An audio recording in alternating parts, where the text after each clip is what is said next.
We are turned on now. Everybody here? Better. With that, No? Is it better? It's better. Karen, if you would please, do a roll call for presence, for everybody present, please, before we get started. Commissioner Burton, Here.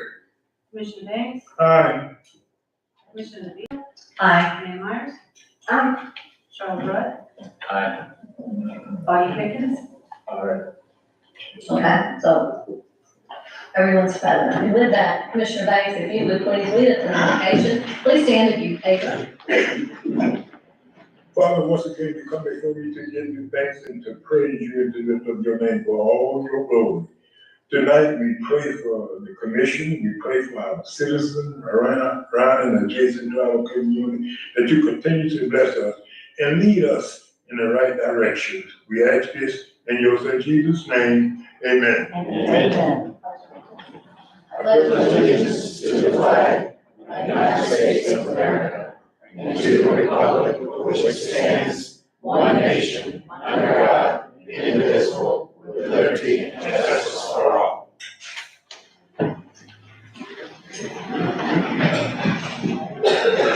Thank you, everyone.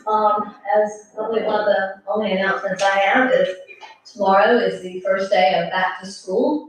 So we will have our children back out on the streets again, so, look out for them, please. With that, commissioners, it's been requested that we move our business items, to the front, right after public comments. So I would need a motion in order to do that. So, I'll second that. okay. We have a motion and a second. No discussion. Okay, all in favor, say aye. Aye. So, Should we have had a public comment about that? no. Okay, with that, Mike, please. we're going to go to the, minutes. You've got the July sixth, 2023. LDC review workshop, the July sixth, 2023, Better Place Fund workshop, the July 13th, 2023 CRA meeting minutes, July 13th, 2023 regular meeting minutes. So I need to entertain a motion. I make a motion that we approve the necessary minutes as was read, if there any correction, if any. I'll second that. Okay, we have a motion and a second. Do we have any discussion? Mayor, I've been through the minutes and there are some corrections and additions. These are 4 sets of minutes. I sent them to the clerk today. What time? Well, I don't really think that matters because we're supposed to approve them in the meeting. I know, but Karen, do we have copies of those corrections? no, but I can make copies. Okay. Right, and I can read them. I mean, we have the minutes, I have the corrections. How many pages are there? There's 2 pages and a little bit on the 3rd page and they're not difficult. Okay. I can go back. Commissioners, would you like for her to read those, or do you want to go ahead and take it to a vote? I'd like to take you a vote, but I certainly would want a, copy of the corrections. I think that that's fair. Well, in every meeting I've ever attended, people don't hand out copies of corrections and additions to the minutes, they read them. It's an effort. Okay, we've gone through this before on minutes. So with that, commissioners, you're going to be approving minutes with changes that you have not had an opportunity to look at. So we have a motion and a second. All in favor, please say aye. Aye. But I really don't want to approve nothing and I ain't read it. That don't make sense.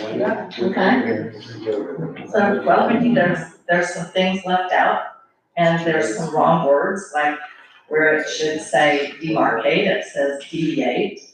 And we don't have a rule that says the minutes have to be corrected in any specific way. So if y'all want incorrect minutes, it's not my responsibility alone to read the minutes and make corrections. I invite anyone to read these minutes. And we have read the minutes, and so that's what I'm saying is that what we've read is what's before us. Yes.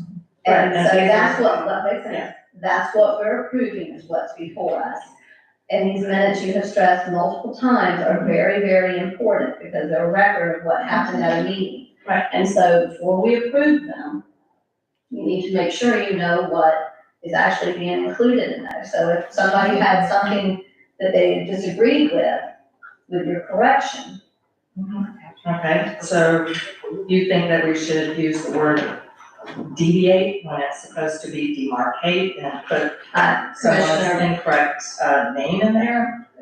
Commissioner Vito, you know what I'm referring to. No, So currently, yes, you do. So currently, we have, a yes vote on the minutes, is that correct? You voted in the affirmative, Commissioner Burton? Okay, all, against, say nay, please. I'm sorry, I didn't get an opportunity to vote, it wasn't announced that we were taking a vote. All in favor, say yes. Yes. Yes. You just, I mean, common sense to me at this point, legal and normal common sense. If there are corrections being made that have just been brought to everybody's attention, there's no harm in passing this until whenever our next meeting is. And then everybody has the appropriate time to actually know what you're voting on. I think that that would be the best case scenario for us. Okay. So, all in favor, we'll do this again. All in favor of the minutes with corrections, please say. Yeah, Necessary. you said with the necessary corrections, right, with the necessary corrections. So we're gonna approve them on the. Okay. All against, say nay. Nay. I don't understand what we're doing, we have a motion. We have a motion, okay, let's clear the slate. He made a motion to accept the minutes with any necessary corrections. Right. Okay, we got a second, you seconded it. You added corrections, 2 pages, 2+ pages of corrections that you would like for the record. And so that's on the motion, that would have been the corrections. No. Okay. You don't want to hear the corrections, you want them submitted beforehand, which is really not my job to be the editor of the minutes. But, so are we going to withdraw this motion? Yes. Okay, Commissioner then, Banks wants to withdraw the motion, he can withdraw the motion. Would you like to withdraw your motion? Oh, And this is how it starts. And this is how it starts. Otherwise, we vote the motion down and we can table the minutes, somebody can make a motion to table the minutes until the next meeting. when we have- Yes, okay, so First we gotta. if you would leave, but you've got to withdraw your motion. I withdraw. Okay. And I You did. withdraw your second, Commissioner. Amen. I didn't second that. Yes, you I did. did. Yes, you did. I was withdrawing my Oh, second. Commissioner Burton, okay, I heard you say second, okay. That's okay. Okay, with that, I now need a motion to table these so we have a chance to look over Commissioner DeVito's changes. I'll make that motion to table these minutes, July 6th, July 13th, minutes until next meeting. Okay, so we have a motion and a second to table them. Do we have any further discussion?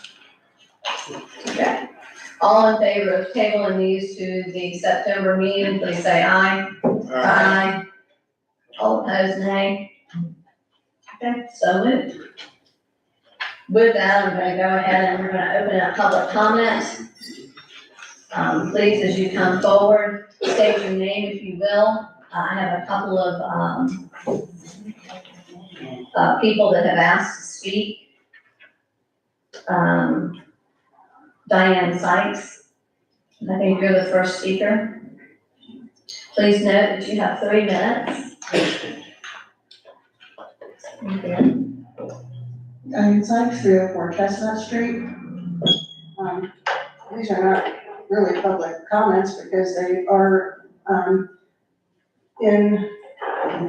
based on comments on ordinances that are in the agenda. Okay, I'm sorry, you checked public comment, and then you checked public comment on agenda, and you didn't give a number. So you checked both boxes.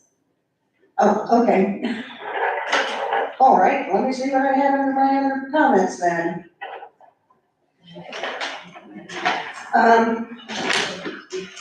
The other comment that I have is, if the recall moves forward, will all affected candidates be on the ballot? I'm sorry, Mayor? Yes, I didn't hear part of what she said. Will all the, what candidates be on? Affected. As if there's a recall of a candidate and there's a vacancy for another candidate, will all candidates be on the ballot? And Mr. Overtorp is going to be here to give a presentation. So if you want to, he's gonna give a presentation on that. We can Okay. have a discussion. All right, I'll ask him when he comes. Thank you.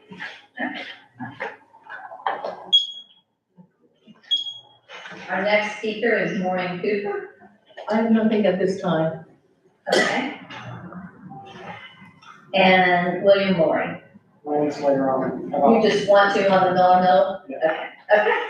So there's no other, with that, I'm I'd like going to say something. You want me to fill out the form? I do, yes, sir.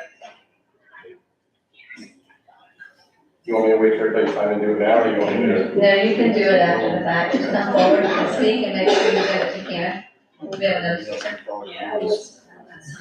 Thank you. All right, Catino, 936 Lake Argenta Drive. Yeah, so I'm here to make a few comments on items I'd like to get in the minutes and in the public record. First one is on Form 8B, memorandum of voting conflict, which has not been properly filled out. I went to Karen and I asked for a copy of these forms a few days ago after submitting records requests, and for some reason they have vanished. So I received a form for July, June, and February. They're not properly filled out.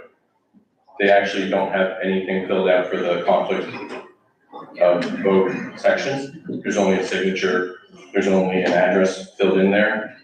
And there's actually no 8B form that exists for Commissioner Burton, trying to influence her decision prior to this meeting on which the vote will be taken. So I'd like to get that in the record as well too, because we've all seen the post on social media. We've seen the letter from her attorney as well too. So I'd like to just close here and say, if I were the commission, I think I'd be very cautious on how they proceed tonight with agenda items, because this is just another example, in my opinion, of the city attorney.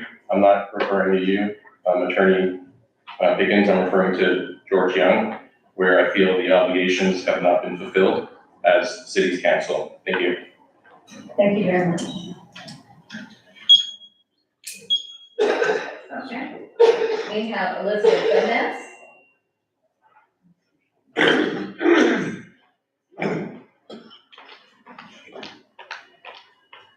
Good evening, Elizabeth Gomez, 19 Cedar Street, and I just wanted to point something that occurred to me on Monday and today again. And it's I encounter on Monday Mr. Rick, the gentleman that is homeless on a wheelchair with his leg. And a month ago, I found him in the dock and he was butt naked. He asked me to help him, and I told him when he put his drawers on, I will help him push him. And he lives around where I live, I guess that's all I know. And on Monday, Commissioner DeVito needed some help. She found him again in the lake, and I guess she helped him with his drawers. And we have to push him out of the lake. I don't know what's going on with homelessness around here, because I don't see that it's very bad. But I would be afraid to find him dead one day on his chair, on his wheelchair. I don't know if he has family or if the town, the churches have been involved with him. I know homeless people can be very defiant because of mental health, because my brother died in New York, a homeless person. And I would like to tell the recall committee that maybe that's an agenda that they would like to get involved in the homelessness of this town. Maybe they will get my vote. Instead of fighting recall and then spending the money of the town, that maybe that money can be spent for these homelessness places. I don't know if a shelter is a good place. I already look at Google, and Google has a lot of other cities that are as poor as this one. with lots of grants and lots of ideas, like double deckers at sleeping, or pods, or small villages, or buying housing a bunch of these people together, and also giving them mental health. But I think the town doesn't need to continue being divided. This town has been divided since many years ago between the African American and the white population. Back in the day when I was not even born, and we trying to get out of that, and now we have newcomers in town trying to divide us again for foolish little things. And it's like, I am on a playground, sometimes I wanna pull them by the hair and bring them to reality. Why continue wasting your money on dumb, stupid issues instead of taking care of homelessness? He told me the town cares more about the damn cats running loose than him. I heard that from a black man told me the town cares more about oaks, trees, than the population of town, and I don't wanna be known for that we care about places and buildings and cats and all other stuff instead of our people. Our people matter. Thank you. Thank you very much. With that, no more speakers, I'm gonna go ahead and close public comment at this time. Thank you all for your input. Captain Essery. Well, if that's, I mean, I know we do business items, and we said after the minutes, but is everyone okay with that for the sheriff's report? That's fine with me. Ready? Yes, sir. Hey, hello everyone. Hello. I'll start off with, we got trunk or treat coming up, so we're starting to get the, some of the fine tuning of that in place. We don't know what that exact date is, but when we figure that date out, I'll get that to you guys. But that is something that's on our agenda. I'll go into this stuff in just a second. The individual who was up here earlier speaking about Mr. Glover, we are, just so everybody knows, everybody has seen Mr. Glover in the wheelchair, and we are in the latter stages of getting him over to a facility in St. Augustine where he can be housed. There's boarding issues with that to get him there. Obviously, you've got to have somewhere available. We're very limited on homeless resources here, but I have spoken to him even today, and he is waiting for the call back from the individuals, actually from DCF, to get him in a facility in St. Augustine. Mr. Glover does have some places that he can stay. We've already worked that out with him, and we are working very diligently to get him somewhere and get him off the streets. So, and again, Commissioner DeVito, applaud you for your efforts and also getting this taken care of. So now we can. Sorry. I just want to say, a lot of people in the community have helped, they're still willing to help. The mayor has been very instrumental in helping with some things that he needs, so, there have been a lot of people helping him, and I'm very grateful if y'all are working with DCF, because I didn't get a very hopeful report about that. Yes. But thank you, but I was very pleased to work with the mayor about this. Yeah, it's very hopeful. From what I was understanding it, we were hoping to get him out here today and get him over to St. Augustine, so he's looking forward to that. But he does have some family. I've also been trying to work with the family members as well, so we're getting some progress. Thank I you. know. So we'll go into my monthly report. We had some, the first one we have here was a motorcycle that was stolen from, back here from a shed off of East Main Street. We don't have any idea where this thing went to. They cut the locks off the front door of the thing, took it during the night. We have no idea where it's at. So that is, it says, I mean, it's just a closed investigation, just that we have no leads to go on. Nobody's seen anything in the neighborhood, and we just have no idea this thing just vanished. The next one was, I say facetiously, was a little messy situation. Somebody stole one of the porta potties from the boat ramp down here. At least you didn't say smelling it. Yeah. Not realizing what you were saying the other day. So that is still an active investigation. There's some things that we have found that we're working some, anyway, these things are very specific, so they're very specified in color to the person who owns them, so we're still working on that. But those things, I didn't know it, but they're not very heavy. They're built to be light, so you can pick them up and you can carry a lot of them. And they only have 5 gallons of water in them, so it was very easy to pick up in the back of the truck. Any questions on those? You guys have any questions on that? I know. Just, is there a brand name on it? Just so people know. Gotta go. That's what I thought. Gotta go. That's a good one. So the next thing we'll see, there's the traffic crash data. Again, we're very low on traffic crashes, knock on wood. This was a 2-vehicle crash here at Junction Road. Vehicle was following behind another vehicle. One was taking a right-hand turn on the Junction Road. The vehicle behind them didn't see them and smashed into the back of them. Next, you'll see here is the, just kind of the general, the calls for service, 60 calls for service.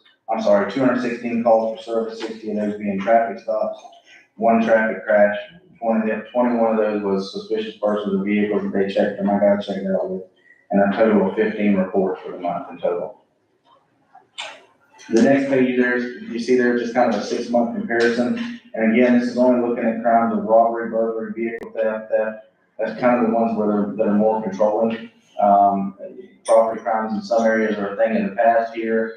They're a thing of the present, so we're able to still monitor, and we've been really good at our solvability rate on property crimes. So that kind of shows you where we're at. We actually had a 100% increase in those crimes, and that was going from 1 to 2. So I say we're doing pretty good. Yeah. All right, we have any questions of the council?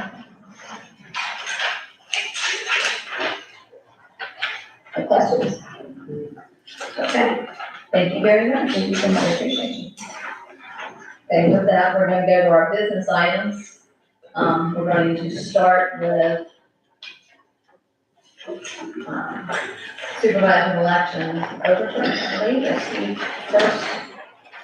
Yeah, that's so it's a special election date. Yeah.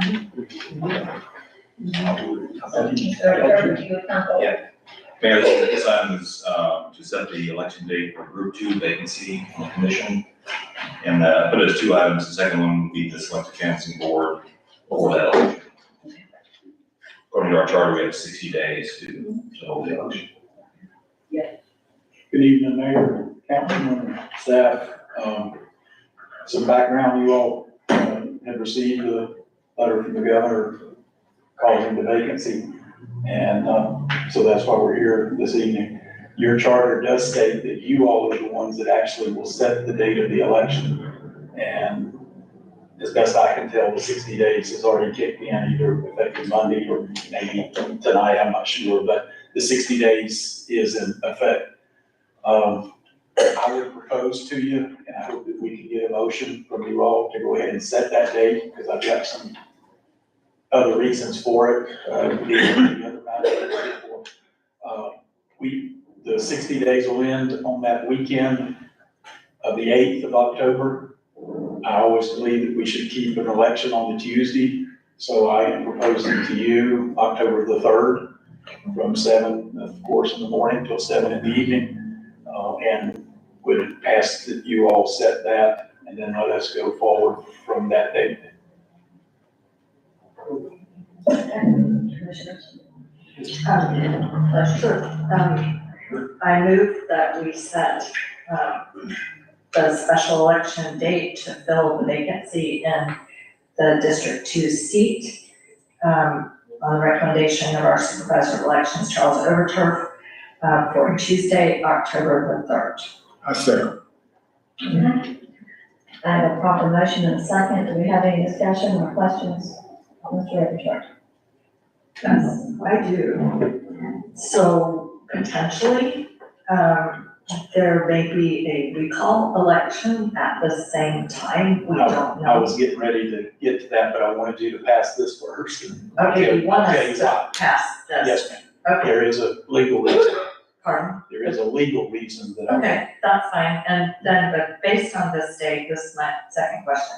We also have to set some not only the canvassing board, but the canvassing board dates, correct? That's next. Okay. After we pass Yes. this. All right, that's On just the want to make sure. agenda, yes. It's no one needs So to. we're finished. Okay, that's what I. So if there's no further questions, Karen, would you do a roll call, please? Are we supposed to have public comment on this? We don't, Not really. Bonnie, we don't, do we? I mean, we can, we gotta do it. I mean, we have to do it, there's no question. I mean, we have to do it. We've already, Ms. Dykes already asked her a question, and I think that, That's the only thing, that's what I was thinking, if her question was specifically about this, and she did not ask it and sat down now, I would say.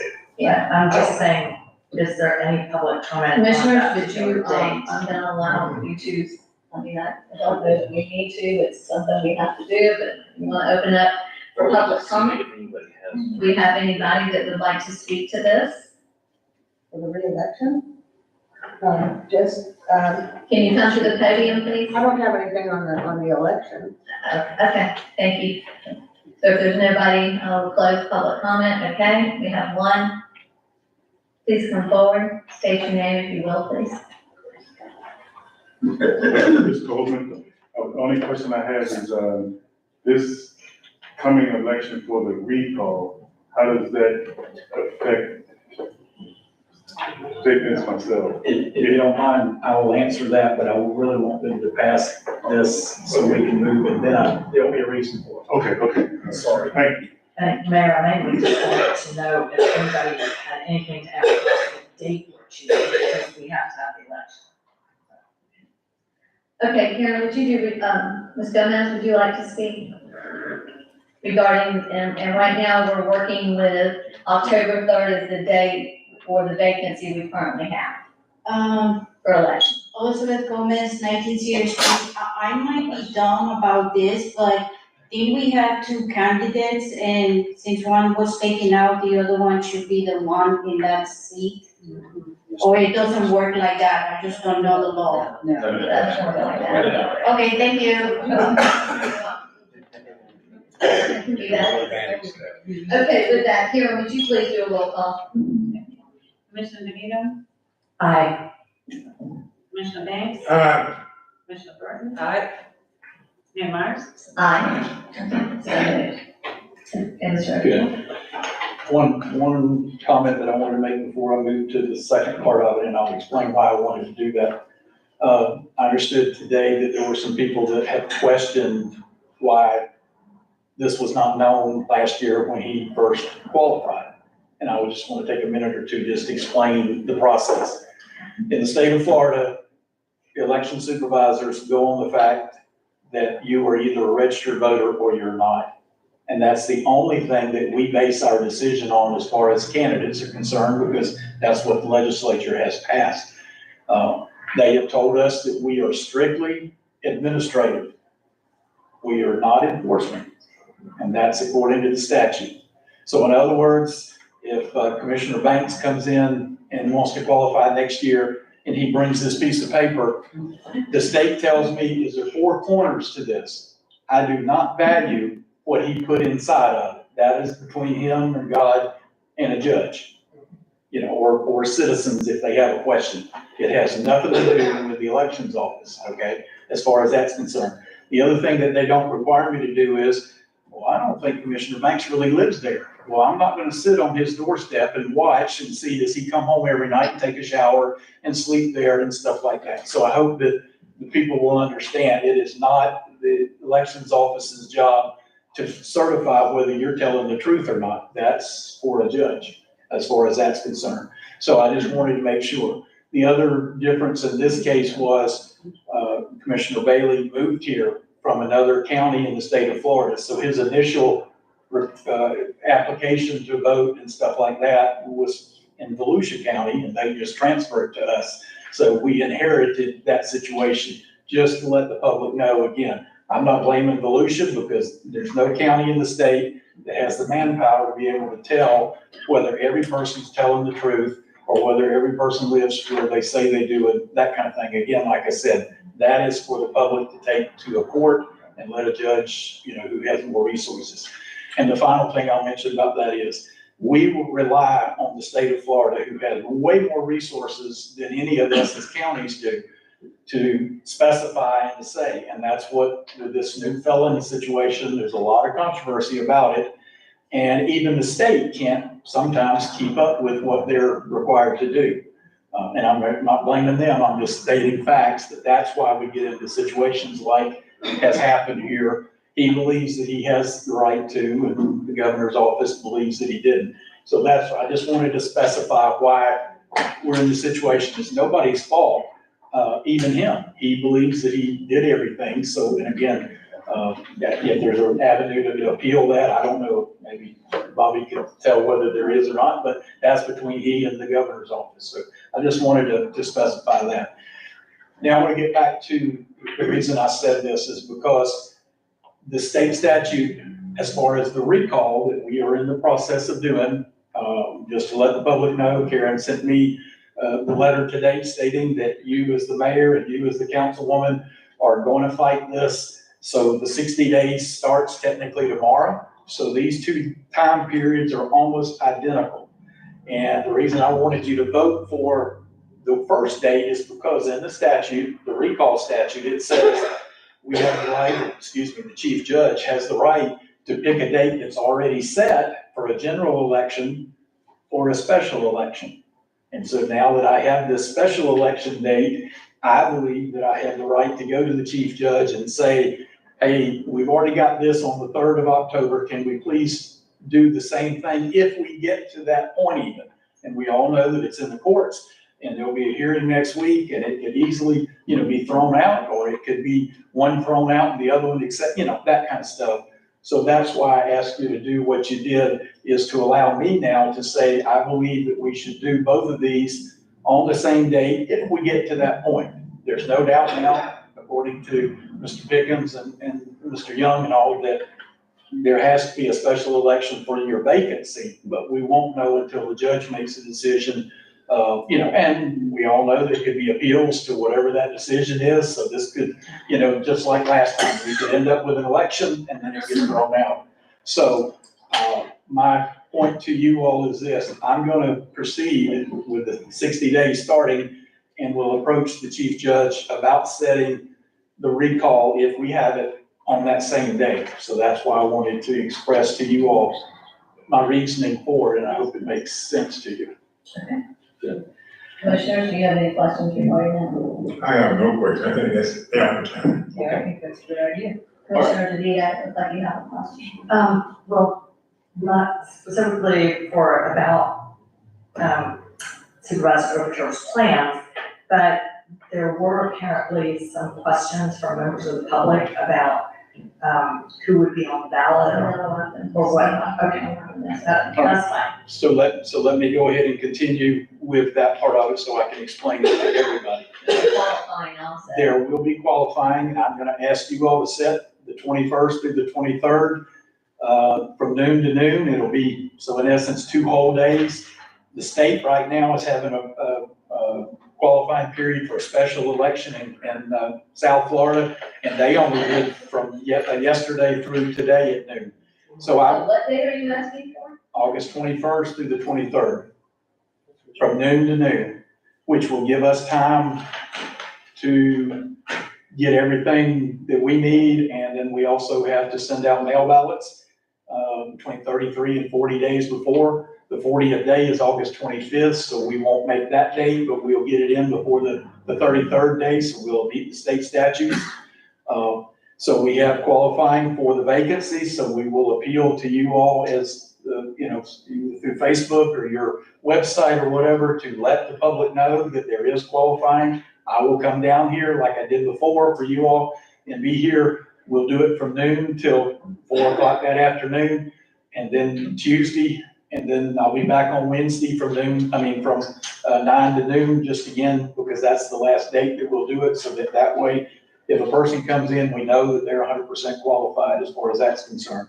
So that's what I will do for the vacancy election. Can you explain to the public, explain to the public qualifying, and so. There are a few pages, pieces of paper documents that have to be filled out. The first one is the DSDE 9, which I call the Bible of qualifying papers, because you're supposed to do that before you do anything else. And then once you do that, there's some other paperwork. I usually go through the packets. Mr. Coleman came and did it last time, and we sat and went through it. I think he found it was efficient and also realized what exactly he was doing. You all have a requirement of 25 petitions. It's not like some of us that have got to get 507. So I think that the 2-day period in a town or in a city as small as Crescent City is, that you'll have time to be able to get the 25, turn them in, that we have to verify them. So all of that is done in that period of time. But again, because we're on a time, sensitive situation of 60 days and it's already ticking, that we have to sort of, make it a lot closer. I have one question then. So you mentioned the 25 signatures, but alternatively, isn't there a cash amount that can be paid? They have the right, and I don't know the figure offhand because nobody has done it in a long time, but I think, Isn't that about it's in $80? your charter that they could pay the fee instead of the 25. Yeah. Like I said, nobody's done that, They everybody, can pay the qualifying fee and but they it can, has to be paid that week before noon on Wednesday. Everything has to be done before noon comes Wednesday. And I don't mean just walking in and handing this and stuff. We've got to make sure it is 100% correct because the courts have ruled that 1 minute after 12 means you're not eligible.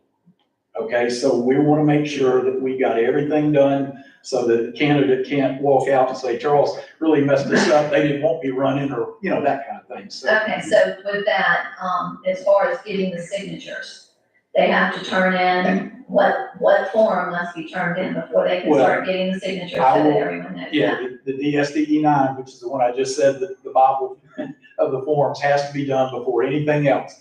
If I meet with them, so if they're gonna be here at noon to 4 on that Monday, I'll give them the forms right then and there. Or if they come to my office on Tuesday, we will actually do the forms for them so they got it done right.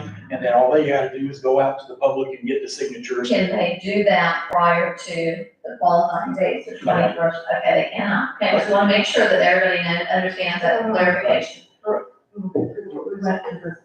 I'm pretty sure they can. You can because you all passed it, and if you say tonight you want to do it, then we can. You did it for a regular election, and because somebody said, I want to come in June, not wait till August. But I'm not sure that should apply to a special because of the dates and everything. We changed it for our general election. Exactly. But now, if you all tell me tonight you want me to start tomorrow, if somebody wants to come up, I'll do whatever, this is your election. So we just want to make sure we do what's statutory right. Does that answer your question? No. Okay. Okay, Those questions. we went through this last year. The qualifying papers are, the city has a form that you have to fill out, and we had a lot of trouble finding that.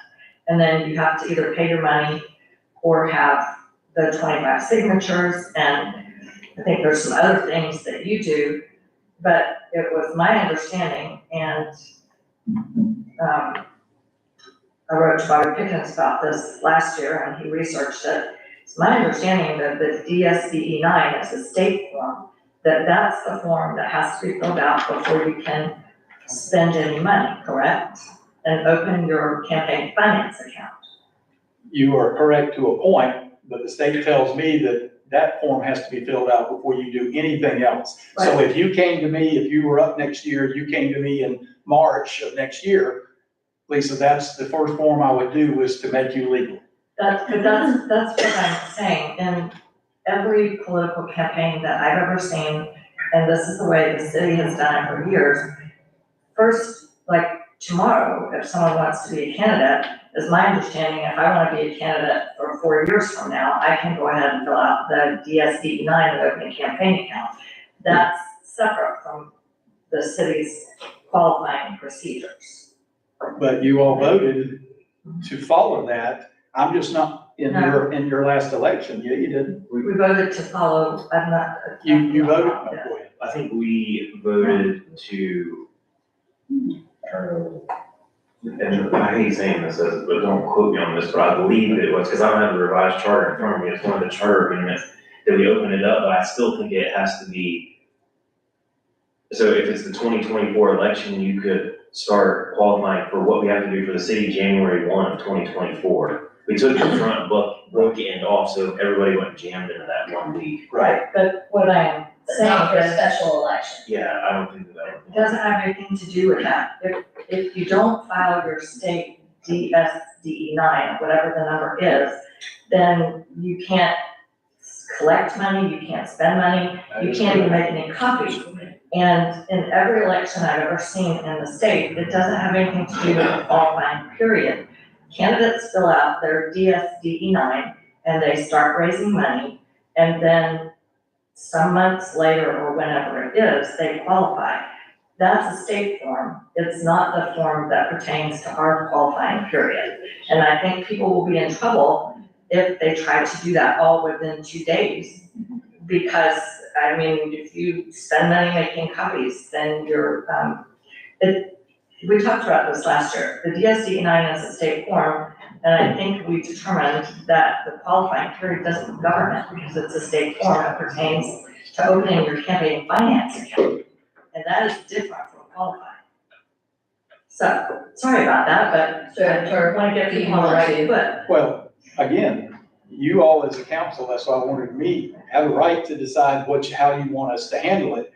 I just don't want it to, us to do something terribly wrong and then we get all taken to court and then I say, I tried to tell y'all, but you didn't listen, that kind of thing. I'm not disagreeing with what you're saying. I totally understand that and I agree. And if you come tomorrow, although Bobby's right, that I think you all voted to say January 1st, that it has to be in the election year to do that because you did want to open it up and have more. But I promise you, the first form I'm gonna get you to do is that DSDE9, just so we're legal.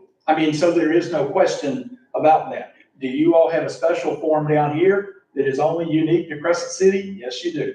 And we ended up, making sure that got done by all the candidates to say that you do live here and that you've lived here for 6 months. I think, didn't that, Karen, but that's strictly for you all. I don't have that in any other towns that I deal with. Because that's part of our charter. Exactly. So if you want to make a decision. I think this is what Commissioner DeVito is getting at. Our charter doesn't control that form that she's talking about. The Right. state law does, so it can be turned in whenever. Because our charter is such qualification statement, which is that unique form that he was talking about, and required information, which is the either 5% of y'all's salary or 25 petitions. So I think we're all on the same page now that we don't have the ability to control that state form. Okay. Can, just for my knowledge, you said 5%. Can somebody figure that real quick? Because I don't know what the salaries are, so. I don't know public math. You don't do public math. Salary is not enough. To look it up. Yeah. I think it's 400. Yeah. And And it would go for the year, and then you'd multiply the 5%. well, I think it's 8,000 total, so. Okay, so 5% is 400, I think. Okay, so, just so everybody.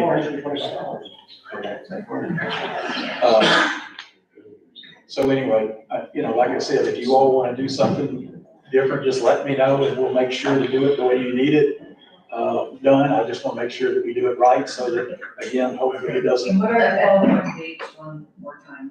The 21st at noon through the 23rd at noon. Okay, so Mayor, can I have a question for the supervisor? So you set the qualifying dates, not us. No, ma'am, You want us to I am throwing that to We're gonna you. have to have a motion on this. Right. Do we wanna take public comment first, just to, before we lock ourselves down to the 23rd? Mayor, if you don't mind, let me throw one more aspect in it. Okay. We are in the middle of the recall part. I have to have qualifying, just like we did the last time, and I really thought we needed to do that the same days, just because we're again in that time crunch, and we're almost exactly in the same period, Monday into today, or tomorrow, that kind of thing. So I really believe that it needs to be done at the same time, so I just want to throw that to you. And again, if you all decide we can do it different days, I'm fine with that. I just believe that honestly, it needs to be done. And after you said it, then I'll go over why we need to do it because of the situation. Well, Mayor, I'm happy to make a motion. Would we make a motion and then have public comment? You can, go ahead. Okay, so I move that, we set the qualifying date for the special election that's to be held on Tuesday, October 3rd, on the recommendation of the supervisor of elections from, goodness, the August the 21st, At noon. no, right, at noon, through August the 23rd at noon. Okay, do we have a second? I'm trying to write all this down. I'll second. Yeah, Okay, so we have a motion and a second. Any further discussion before I open it up for public comment? Okay, I'm gonna open it up for public comment. Mr. Overturf, if you would stand by for answers. Does anybody have any questions? Okay, the sites, are you still okay for right now?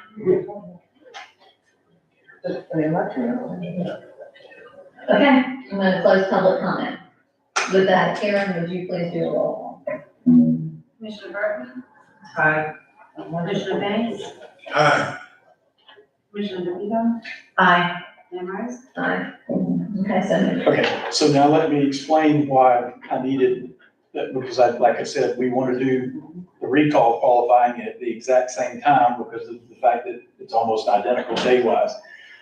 For the vacancy, the public, whoever wants to run will come in and do the qualifying just like they would if this was next year when we got 3 of you up for election. So that's what will happen. So that has to be separate, okay, completely separate, because that's the vacancy.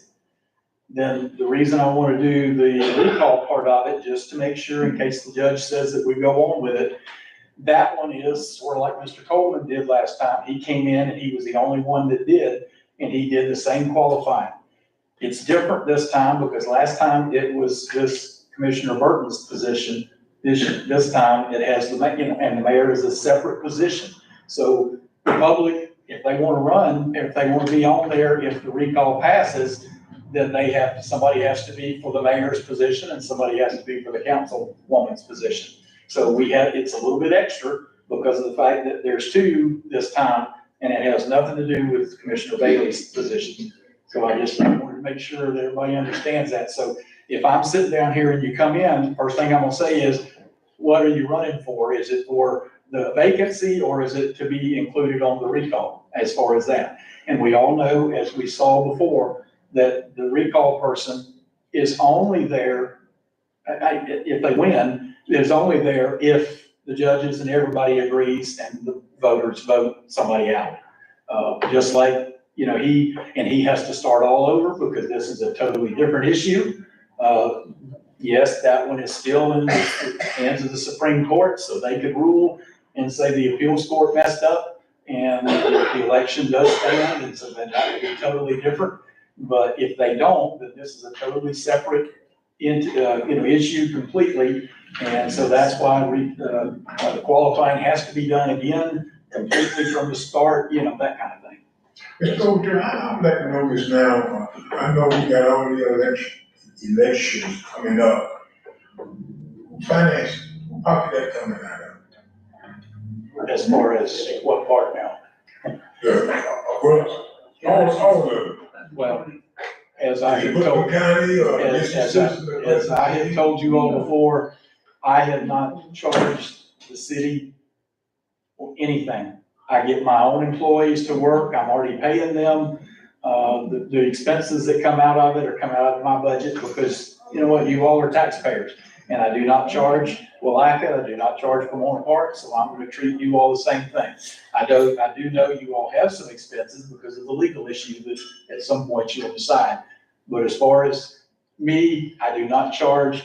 Now, I will just be honest and tell you, if this continues and we have an election every 3 months, I'm gonna have to, because it's not fair. But I want to do the best I can to be as fair and, everybody is taxpayers, so it comes out of the same pocket, so to speak. But I do not charge for that, for the individual part of it, because I don't own anybody. And I have not since the day I got elected. Yes. Okay, we have any other questions regarding that at this time? Okay, I have one question. yes. So if someone wants to qualify for a recall, Right? they can't qualify for a seat.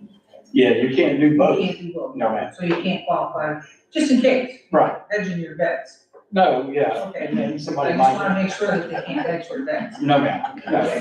So somebody's got to either do for the vacancy or for one of your positions, and they've got to be specific, and it can't just be put my name down there, and then if I get enough votes and one of the positions is up, then it's, it will be specific. There would be somebody, for your position, if it ends up, somebody for the mayor's position, and it will be specific, so you're right, there is no going back and forth, as far as that's concerned. Do you need them to vote on the qualifying for the recall dates? Yeah, if we can, again, just so we're putting everything, granted, the chief judge could mess me up and pick something else. So we, Usually they will let, do we need to do that for the recall election too, because the judge sets that? well, I guess Yeah. technically probably that. We're gonna leave that up to the judge. I'm just gonna stress to him or her that, We've already voted on and set a date for Right. vacancy that we currently have. right, And he can use that date if right. he so chooses. And I would feel real comfortable, but unfortunately, the chief judge is now switched, and it's a new chief judge. If it was the one I had before, he would have done anything I needed done, because, we got along really well, and I'm not saying that the new chief judge won't, but it's just, this doesn't happen very often. In fact, you're probably the only city in the state that has seen this. Hearing that a lot, right? Yeah. Hearing that a lot. Okay, with that, so we're looking at selecting the canvassing board for the Group 2 election, correct? Yeah, I wanna go over a couple of the dates with you though.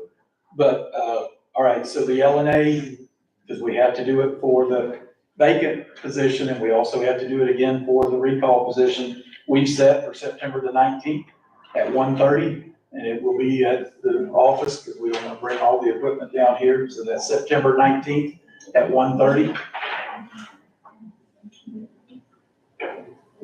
I'm sorry, this is for, It will be for both. It will be the logic and accuracy test to show that the equipment is accurate and that kind of thing. And it'll be for both issues, unless the judge has thrown something out, and then of course he'll only do it for the one. September the 5th is book closing date. So anybody in the public, if you're not a registered voter, or you know somebody that's not, for them to participate in this October election, they have to be a registered voter by the September the 5th. So please keep that part in mind. Is that 5 o'clock on September the 5th? Yes, that part is. Okay. Even though they can register online, they don't have to come to the office, but I think it does. It cuts off at not midnight on September 5th. Right, Okay. but I can Well, for double check on that. clarification, just for Right. clarification. The next date is Tuesday, August the 29th. I'd already mentioned to you that we have a deadline about when we can send it out. It's 40 days through 33 days. This is about midway through. So August the 29th is when we will send out our vote by mail ballots to those that have asked. I will tell you, as we speak, there are 49 individuals in Crescent City that have asked for a vote by mail. So we will, of course, send those out. Somebody can still ask to have a vote by mail up until 10 days before the election, so that we've got time to get it to them. But just remember, August 29th is when we will send out that first 49 that we got, and it could increase, a day, some more between now and then. One other mention that I will mention to you two and any of the candidates, and some of you did last time, you have the right to have poll watchers. So that's individuals that are residents in Crescent City that come and sit all day, on election day. And like I said, several of you did. That is open to every candidate, has a right to have people if they want to. They don't have to, but if they do, I've got to have the names of those by the 13th of September. And then I have to have a class that we go over the do's and the don'ts, and we'll do that on the 20th. So again, just to give all of you, dates as far as, what's available. And again, it's not required, but September 13th. 13th. And then September The 20th will be the actual, and it'll be done at the office in Palatka. Several came last time, like I said, so, all right, so that's the dates that I want to do. The last thing is for you all to decide who your canvassing board will be. And again, it's my recommendation that you pick somebody for both situations, of course, because, you are limited now. Because 2 of you, 3 of you ineligible as far as that's concerned, but him not being here anymore, and you two possibly on the ballot. So, yeah, so I'm asking, I'm excusing myself. Right. Formally, from the canvassing board. Mayor, I have a question for. You okay? Yes, ma'am. Sorry about that. So we have not really had an opportunity to ask anyone whether they're available and willing to serve. We have to have 3 plus an alternate, correct? 3 plus an alternate, and I don't have to have it tonight. I just wanted to throw it out so that when we get close to somebody like the LNA, we want them there. And we were glad that we had an alternate because Commissioner Banks couldn't be there. And so we were, Commissioner DeVito was the chairman. So what's the last date that we have available to select a canvassing? If we could have it a week before the 19th, so to speak, so around the 10th or the 12th of September, if it takes you that long, if you can get people and can, like Karen knows, let me know, that's great. We just have to include it on some of our paperwork. So we could put this on our next regularly scheduled You meeting in September. Yes, ma'am. Okay, but that's the 14th. And he needs it by the 19th, but. Okay, I'd rather it's a little bit earlier. The 19th is the actual day that we would have it. Well, that's what I meant, they Yeah. have to come meet, but if you're going to have them, I'm sure we would probably have someone before then, correct? Mr. Hart agreed to serve again, and Mr. Carl declined. okay, so we would need one additional person. Yes. So this may be a dumb question, but, can we appoint the canvassing board now and, appoint the alternate on September 14th? Sure. Yeah, I mean, you all can do what you want. It's like I said, we just need to know who, so that they've got enough time to know they really need to be there at 1:30 on the 19th, because just like you were, we just want you all there so that everything can be done decently. Right, and then also, another dumb question, if it turns out that we are not having a recall election or only one, current office holder, we could actually, ask them to serve if they wish to, as late as the 14th, right? Right. I mean, if you need to push it that long, yeah, again. Okay, Okay. so can I get a motion for, if you want to do that we can go ahead and set, So, at least 3 and then choose an alternate. right, I move that for the special election that we've set to take place on Tuesday, October 3rd for the District 2 seat, and for any recall election that may take place as set by the chief judge, that we appoint, Commissioner Banks and myself and Mr. Gary Hart to serve as the canvassing board, and that we reserve the appointment of an alternate, to no later than, our regular meeting of September 14th. Okay, do we have a second? I'll second. Okay. We have a motion and a second. Question, Yes, they're gonna be you all, correct? The first one will be the night of the election, of course, you all will meet here. And then we'll have one more after that will probably be back up there because we have to do the audit and stuff like that. So yes, sir, it would be at the elections. And I think I heard 1:30. 1:30 on the 19th, yes, sir. Thank you. Yes, sir. Karen will have those days as well, or clerk will have those days, so she'll have those. Okay, so we have a motion and a second, do we have any more discussion? Okay, do we have any public comment on this before we vote? Okay, with that, Karen, would you please do a roll call? Commissioner DeVito, Aye. Commissioner Banks, Aye. Commissioner Burton, Right. Mayor Myers. Aye. Okay, so thank you. Is that it? Any other questions that you all or anybody that maybe I haven't answered or answered? Do we have any other questions of Mr. Overturf while he's? I have a question. Yes, sir, can you please step forward and state your name if you would, please? I don't know if this can be public knowledge. It's Rick Galovitz, 107 Palmetto Avenue. On the 49 requested mail-in ballots, do you know if they were requested by 49 individuals or? Yes, sir, they have to be. Okay. Just wanna make- We tie in the request with the voter. That's why we can assure people We had 50 ballots, and we had 50 requests. Okay, thank you. Okay, any other questions? Like public comment? Thank you very much. Thank you for coming down to Crescent City. With that, Charles, I'm gonna hand it over to you for our business items. We've got the request for donation for the Putnam County Thank you, Mayor. Christian Service Center, and I believe we have Ms. Kitty Moore in the audience. Yes, we received requests for the Christian Service Center.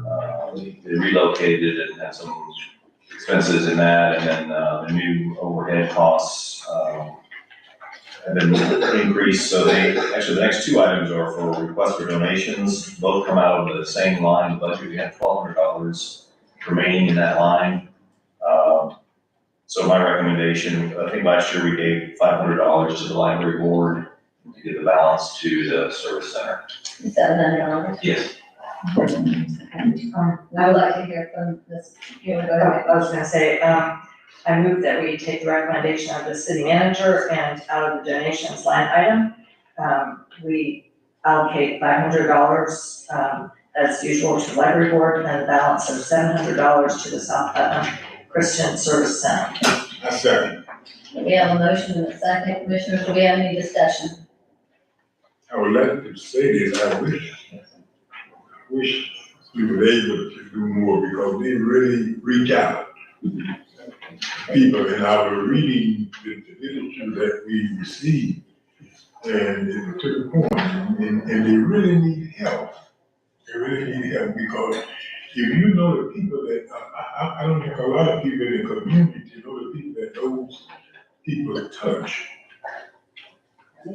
You really touch a lot of people, they really help. And that was one of the things we were talking about, was the homeless, it kind of ties in when you look at it. So maybe if the good Lord will, next year we'll be able to do more. Maybe.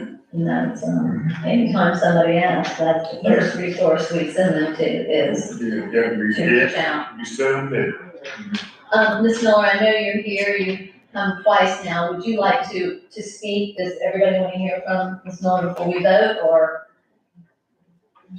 It's up to you. If not, if you're good, we're good.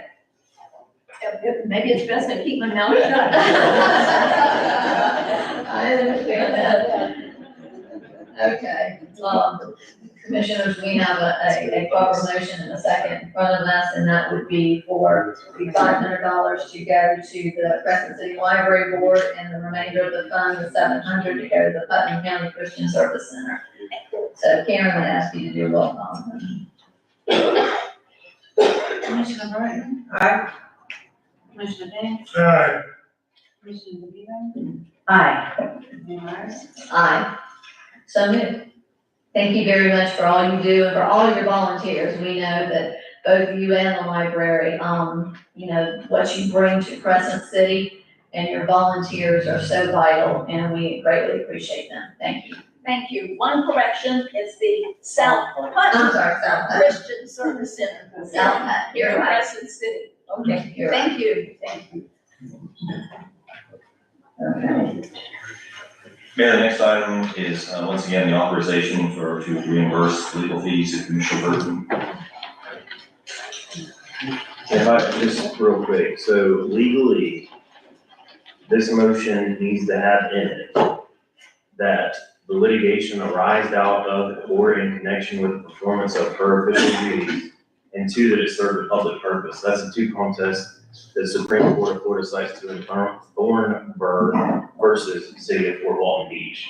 So I do not think it will be legally sufficient if somebody just makes a motion to repay legal fees, because the Supreme Court of Florida, as well as the Attorney General's opinions, those are factual findings that have to be made by the commission. So I think that needs to be in the motion, if a motion is gonna be made. Information's gonna be in it, okay. And the form that Commissioner Burton, I guess she filled out, Commissioner Burton. Yeah, to recuse myself was from the last meeting that's continuing tonight, to be continued. Okay, Commissioners, we have this in front of us, yes, ma'am, Commissioner DeVito? I have a question for the city attorney. Okay, so we all take an ethics for our class, and it talks about recusing ourselves. And during that class, the attorney who presented it suggested that, if you're recusing yourself, that you also might want to leave the room. Because you're not supposed to be involved in the debate, correct? Well, it was my understanding that you could be involved in the debate, you cannot take part in the vote. Okay, so you And that's can be, what's been done, how, I think 4 or 5 times we've talked about this now, and that's how it's been done. you can be involved in the debate. I mean, I haven't been here for the last 2 months, but I'm pretty sure they got motioned and seconded, and then Commissioner Burton, Yeah. you said, she said her thing, and then she didn't vote. I wasn't here, but I think that's what. I didn't know about that, I did not hear that in any of the. I've always heard that you could actually debate. That's what I'm asking, just wanna make sure. Now, whether or not I want to or not, that's another story, but hopefully I won't have to. And so, what was the language? One, that the litigation arose out of, the litigation arose out of or in connection with the performance of her official duties, and 2, serves a public purpose. That's the 2-pronged test that is required for government funds to be spent on, and that's nothing new, that's the same test that I cited to in every single memo that I wrote. I just think for it to be, if then somebody comes back and all we have is a motion to repay our legal fees, and we get taken to court over it, in our minutes, all they say is, and I'm not saying it's gonna happen, but we need a better record of it, that, hey, this is what the commission did versus just, we'll repay our legal fees. Okay, so I have another question for the city attorney. So my concern is, and I've said this before, but I'll say it very specifically, with regard to the 2-part test. And this applies to me and all the other commissioners that were at the meeting that is being questioned, right?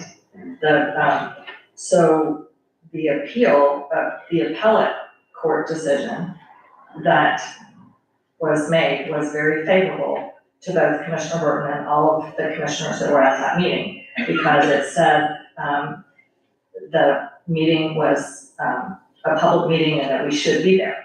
Okay, so it meets the Thornburg test. My concern is that is being appealed to the Supreme Court. That's one of the points that's being appealed to the Supreme Court. So, and I think Supervisor Overturf just said this, if the Supreme Court reverses the appellate determination, then it would apply to all of us that that meeting potentially would not have been for a public purpose. I mean, aren't we waiting for the Supreme Court to vote? The appeal is of the procedural issue, which is where the petition should have been filed. And then it's the foundational issue, the grounds for the recall. So they could, I'm not saying they will, we don't know, hopefully not. It's to my benefit and that a few other people in the room, if the appellate decision stands. But they could overturn that, correct? And then that, yes, that is correct. The Florida Supreme Court could deny jurisdiction, take jurisdiction, and then they can, so there's really 4 outcomes. They can either deny it, not even hear it. Right. They can hear it and deny it, or they can hear it and grant it, so I guess there's 3, so. Right, so the favorable to Commissioner Burton and to the rest of the commissioners who were there would be if the Supreme Court doesn't take jurisdiction, or they take the case and they affirm the appellate court. But we can't be sure that they would do that. They have not ruled anything yet, correct? I'm not a party to the case. I'm not trying to be smart. So I don't get Easter. No, we've had no information. But nobody has told me that, the last I heard is both parties had filed jurisdictional briefs. Right. And if the question you're asking is if I can guarantee you that, there's no way for me to guarantee that the outcome's going to stay the way that it is, if that's what you're asking now. Right, I'm saying there is a potential, and I don't want to see this. And what's the relevance of your question? Well, the relevance of my question is if the Supreme Court overturns the appellate decision on the ground for the recall, which is that, attendance at that particular commission meeting was improper, then it seems that we would not be able to say that the activity arose out of it in connection with any of our public duties. Well, I think that even you can do something wrong Right. in your official duties. So I don't know if necessarily, you can be found guilty of misconduct by the ethics commission and you did it in your official duty. You can do bad things sitting as a commissioner versus in your public life. I don't think that's the same determination. But I understand the concern that we could be 6 months from now, next week, be flipped over and it's totally opposite. I understand the concern you have. Okay, well, that was my question. Thank you. Okay. With that, commissioners, we're gonna need a motion. Well, you know, the time for it to come to the head, we've been kicking this can down the road. We waste more time. I really be the community who want us to go ahead and do what's another. Pass it or don't pass it. Not keep on kicking the can down the road, cause we killing good time, we can't even finish tending to the city business. Attorney, no legal word that you read just while ago, will you read them again, please, sir? Yes, sir. Then I'm gonna make my motion on to that. One, that the commissioners find that it arose out of or in connection with the performance of her official duties, and 2, serves a public purpose. I'm gonna make a motion that we go ahead and clear up this.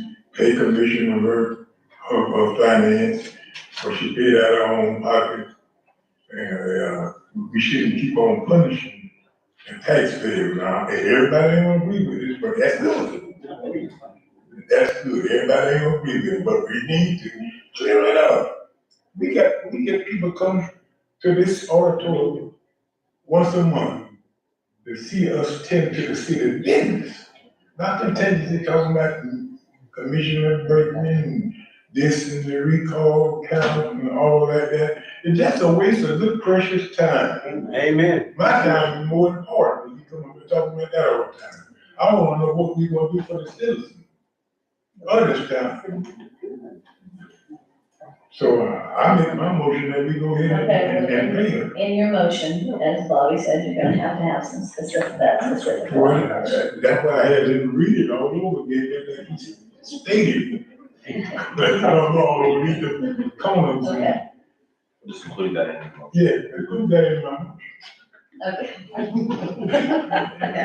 Okay, so we have a proper motion, do we have a second? And I do not feel able to second this motion. I don't think that and if people will let me speak, I would really appreciate it. I said Audience, before, please. I said before, and I said now, I want to follow the law, I want to do what the law says. I think we need to wait for a ruling from the Supreme Court, and I understand that, in the same situation, we all would want to have our legal fees paid, but this is a novel question for us. And I think we need to wait until there is finality to this case and we are sure that both parts of the test are met.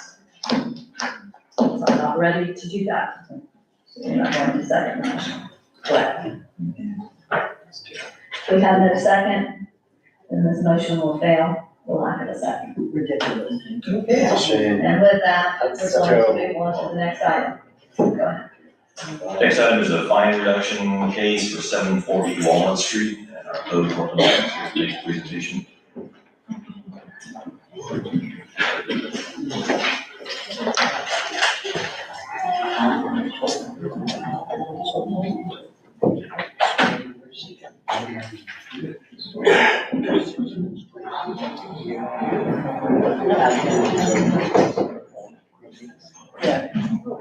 Good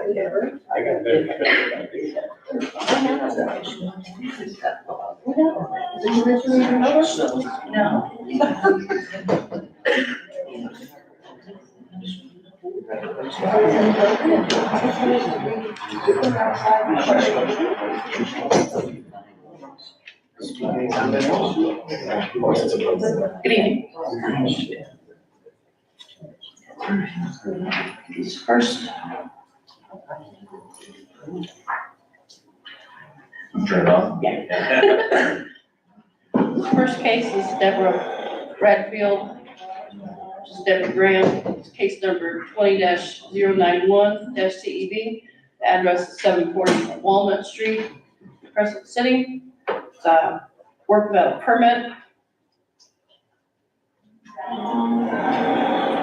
This is a picture, two pictures that I took on October 20th, 2020, where she enclosed the garage without a permit. These two pictures I took on July 25th, 2023. So would you go back to that here? Yes, ma'am. Is it just painted? Yes, it's painted down. Oh, okay.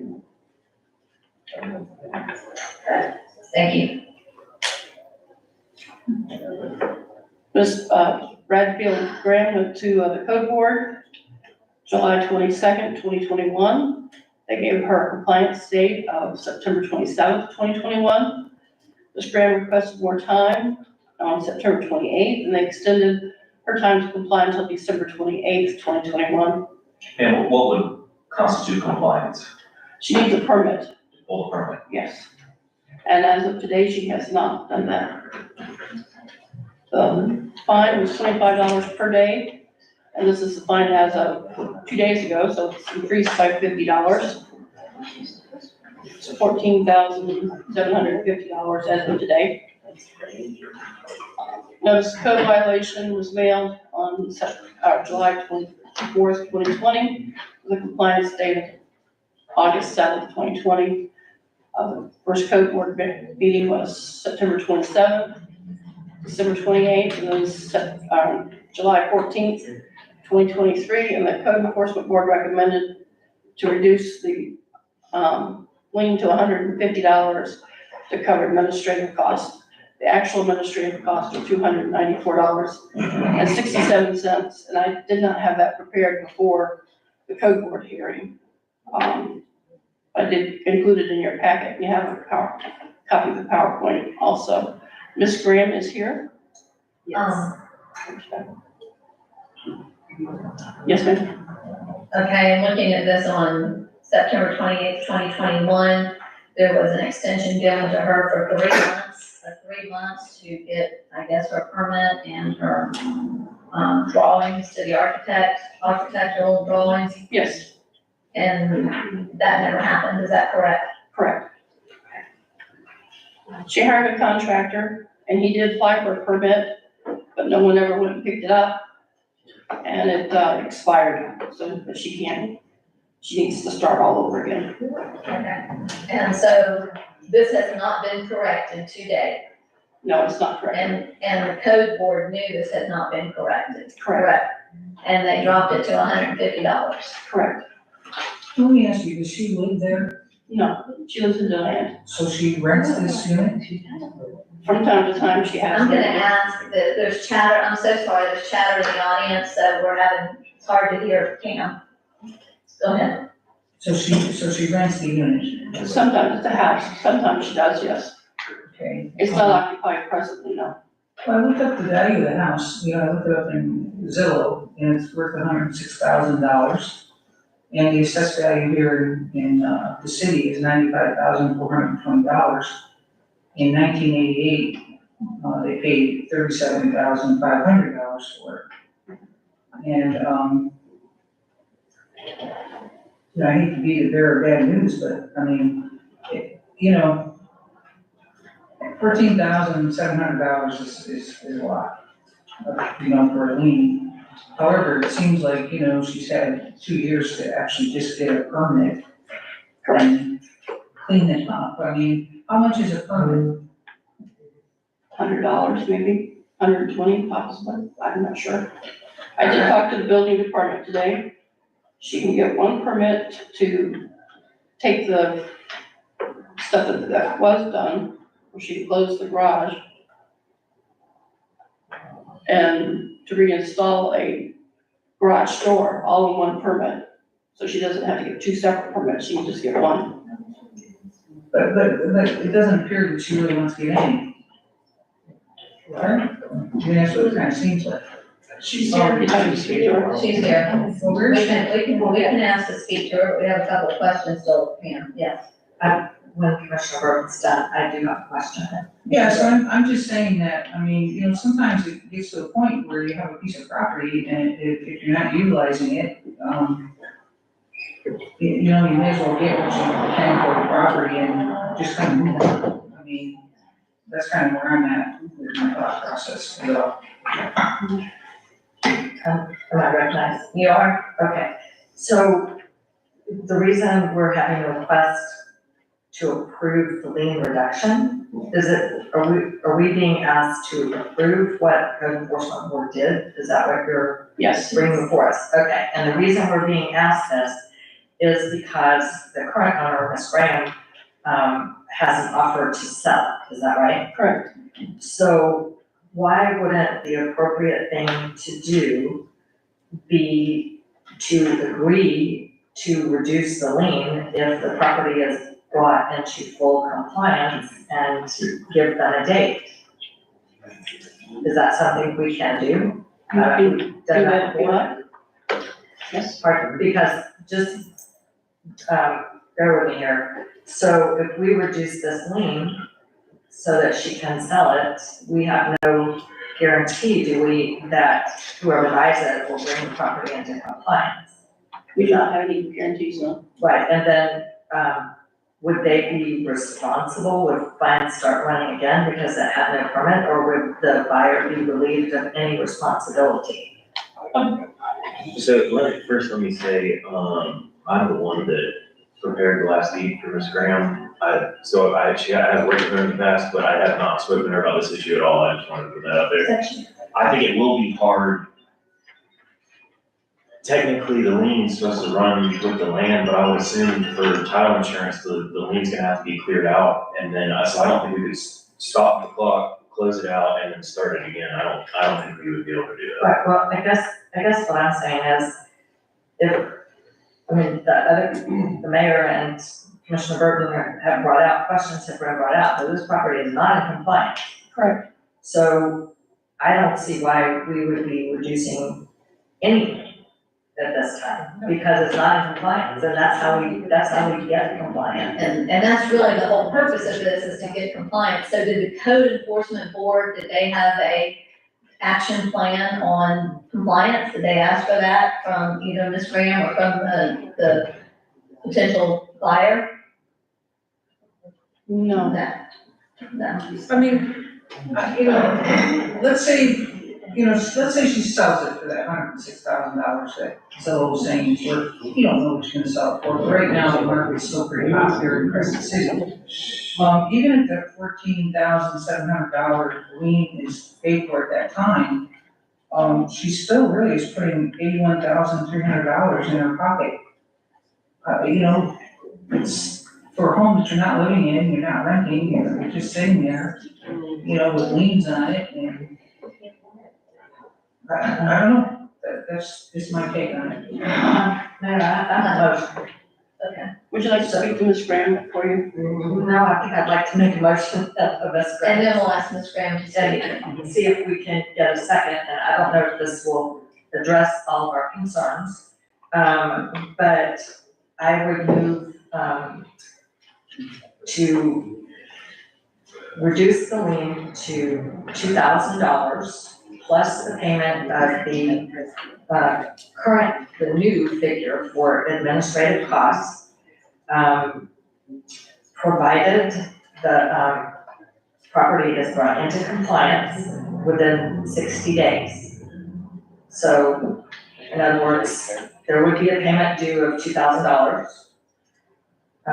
from either the buyer or the seller, and the administrative costs would have to be paid, so that would be close to $2,500, and they would have to bring it into compliance. And so what I'm trying to address here is, this has been going on for a very long time, it's taken up a lot of city time. It would require that something be paid, but hopefully it would enable the same. That's the whole idea. So $2,000 fine reduced to as long as the property is brought into compliance within 60 days, and if it's not, then the Compliance is fine just will fully stay. permit, right? Pardon? Compliance would be getting the permit. No, I would say compliance is full compliance. is correcting. And I don't know, just to get the permit, it's gonna take, I know it could be 10 weeks, honestly. It could be, It's compliance, you said it's just full permit, right? she needs a permit, Because the work's already done, right? so that would be in compliance. Permit the way it is. She'd get a permit the way it is, and it would be in compliance. Yes, she needs a full permit, Okay, so they need to approve her work. okay, so what would be a reasonable time to get the permit?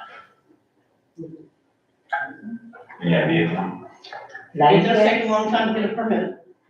Like the chef, excuse me, the mayor said 10 weeks to get a permit. But you know, some of my problem is this, Please, everyone, please. Mayor, since watching on those fines, we charge some people $1,000, we charge some people on those different fines. I think they need to get it together on those fines, what we're charging people, when they is out of compliance or in compliance, bring them back in, and we still charge them. You can go back and search the records, and we just charge this one, that one this. That's not right. So, hold on for a second, you have a motion, do you wanna hold on to that motion for a moment, or do you wanna go forward with your motion? Well, let's just speak to Commissioner Banks' observation, and Commissioner Burton looked like she wanted to speak to it as well. My observation about the fines is, I think our fines are consistent, it's always the same amount per day, right? No, it varies, I'm sorry, the amount we charge per day varies? yes. Okay, It depends on the severity of the violation. It could be up to $250 per day. okay, but typically we see $25, right? 25 or 50. 25 or 50, okay. So my response to Commissioner Banks is, this is actually one of the lower amounts per day. The reason the fine is $15,000 because it was never corrected. In other words, the size of the fine relates to the amount of time that the person did not correct the problem. So, I mean, and we don't have control of that. I believe Commissioner Banks, were you Right. speaking to Pam and her finding, or were you speaking to the code enforcement board and their recommendations to us? Well, who come up with the amount of the fine that we're gonna charge, the bottom line fine, what I'm talking That's about? their code enforcement board. That's a recommendation to us. They report back to us how much to charge the individual. Am I correct? Correct. Am I correct? Yes. The code enforcement board makes a recommendation, then it comes before the commission for a final decision. Y'all don't have a regular, y'all have a regular thing, you charge everybody flat, or you just? It's based on each case is separate, circumstances are separate for every case. And I do a PowerPoint presentation, the people are there when it's a fine reduction, and they consider all the factors of every case before they make their decision. They've been pretty And it's- consistently Okay. $100 to $150. Yeah. I think it's only comes here, the motions, anywhere from 500 to 2,000. So let me ask you a question, so, Bobby, I mean, I'm just gonna throw this out there for the commissioners to think about. Bobby, $14,000, of course, if she went to closing with her buyer, they would put that in escrow, they could put that in escrow, correct? Because they would have to in order to clear that lien out. Yes, that's correct. Is there anything that can be done that we possibly suspend the accrual at this point, at the point of time, that point of time when she closes, and give the new buyer 90 days. No, I think, No, I don't think we can do that. I I think, mean, I'm just asking if there's anything that we can do, so, I think you're gonna have to, once it changes hands, if the fund's cleared out, there's gonna have to be a new code case Okay. brought by Pam and then Okay. start it all again. Mayor, I have a question for you. If we reduce the fine to $2,000, doesn't that stop the accrual? Well, I think they don't usually say you have to pay it within, yeah. and then it would start back, right? Sorry about that, if it's not paid or corrected within that time period. Okay. So I was trying to get to where she can sell the property, Right. possibly the new buyer would take on that responsibility of correcting that. And there would be that money in escrow, knowing that a certain amount of that would come back to us. If we said that as far as how much we would require. It gets a little convoluted. But if somebody wants to make them, you want to continue with your motion? Well, I was gonna say, I would say reduce the fine to $2,000 plus the new administrative costs and, give 90 days. And during that time, if they need more or have a different deal, they can come back to us. Okay, and if she sells that, and what happens if it's not corrected within that 90 days, then we'll have a new case on the new buyer, correct? Correct. Okay, Excuse me. and I'll give you a chance in just a second. But I got a major problem with that. We need to, I just don't know, it just don't look fair to me to keep, we charge this one that one this, right here. We done had 2 or 3 people come in and they pay different prices, even though the fine be way more than the property value. And we drop it down and charge them this on Randolph. We dropped that man, it was $100 and some $1,000 we had.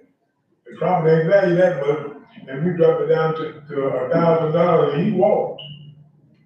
He said he was so happy that night. It ain't paid nothing yet.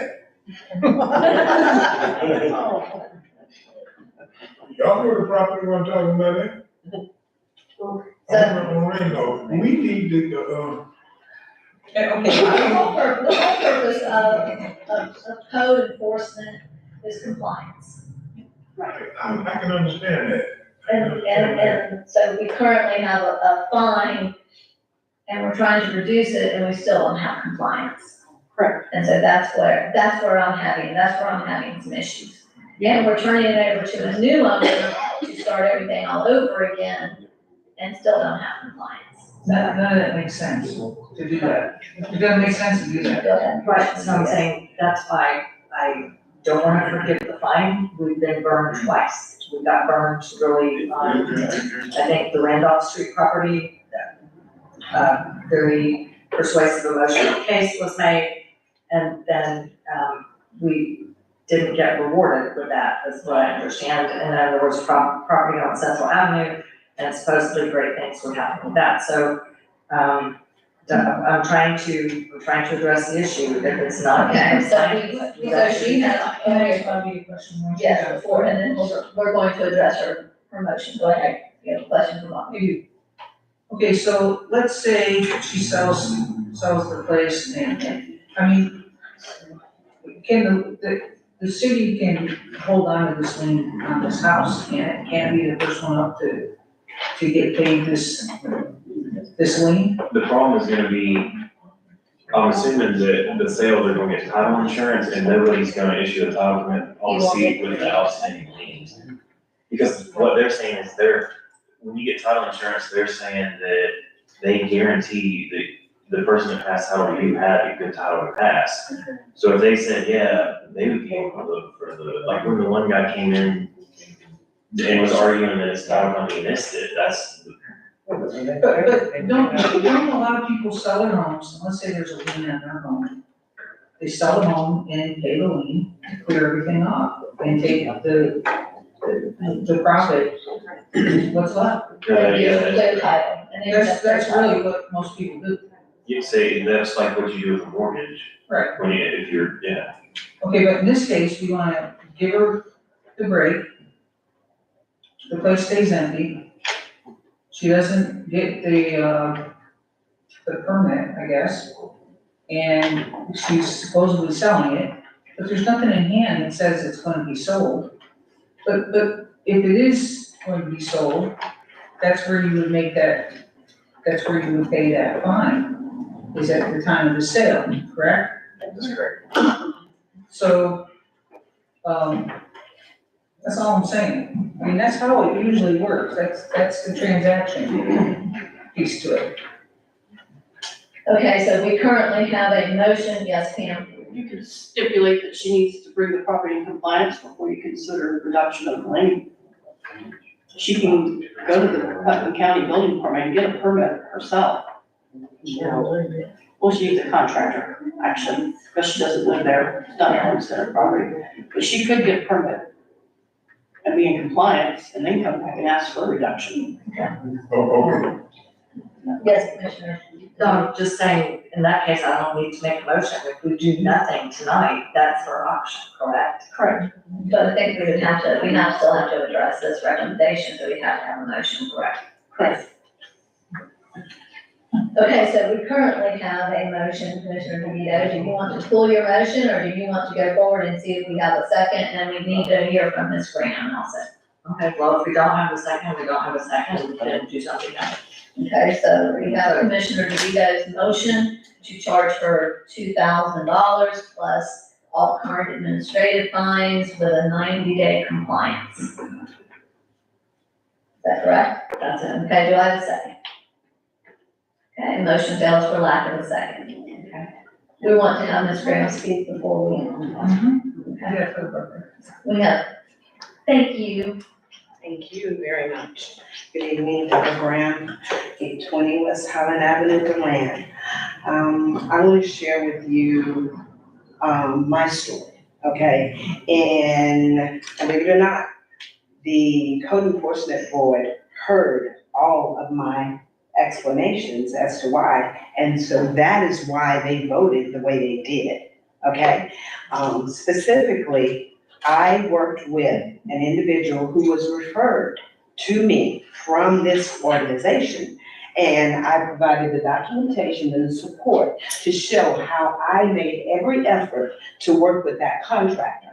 I cannot pull. I'm sorry, which organization was giving you a recommendation? When I came and appeared before the Code Enforcement Board, the building inspector, I have his name in the information, and I sent all this to Ms. Taylor. So she has all this documentation, and he gave me the name of a contractor, because I don't live in the house. I cannot pull the permit myself, so that is not correct. You cannot, based on Putnam County, because I went there, tried to apply for the permit, was told after driving all the way from DeLand all the way there, that no, you are not, it is not your homestead property, so you cannot pull the permit. You must get a contractor. So a contractor was recommended by the building inspector. I reached out to that individual. I gave copies of all the text messages and the communications that I tried to work with this individual that was referred to me. Crescent City is not the easiest place to find individuals to do work for you, and not living here in this city, it has been a problem for me. At the last meeting that I attended with Code Enforcement, the purchaser who wants to buy the home was here and said he was willing to buy the home, but he could not because his title company would not permit him to do that with the liens there. So that's why, amongst all the other things that I have done to try to get that corrected, I was told that I needed to have a permit to remove the temporary enclosure, and then a permit to reinstall a garage. So now I'm hearing today, I only need one permit. So information has not been consistent, okay? And it wasn't that I was, totally disregarding the property. It was not. It was because it was challenging. You would not believe how many contractors I have reached out to. The email that I sent, just this week is a contractor out of Lake Mary. And they're charging me almost $5,000 to come and just remove that work. So financially, you say that the property was purchased for $37,000? No, it was not. In 1988, I did not purchase that for $37,000. So something is wrong in the records. It was not. Okay, but that's where I got the number. But that's not correct, not at all. And that property, has not been dilapidated or, not taken care of at all. I have done everything possible, and as I explained in mine, this is not a property that's been lucrative for me. I have had tenants in there, the last one, $3,500 owes me, took down the garage. I only temporarily enclosed that so that we wouldn't have people living inside that. So that's why it was done.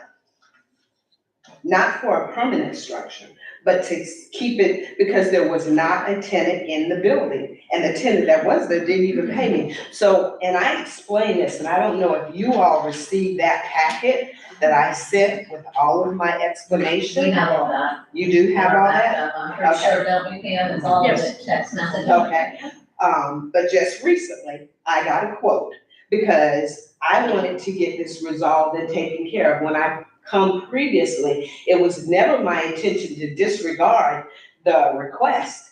And I will tell you, I did not even know that the lien was against the property until the individual who was wanting to buy the property told me, he was like, there's a lien against the property.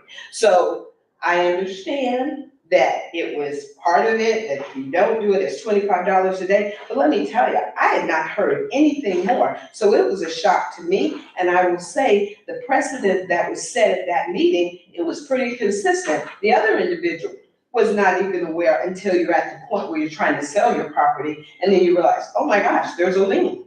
So it wasn't a flagrant disregard for it. I just did not know truly that you were charging me $25 a day.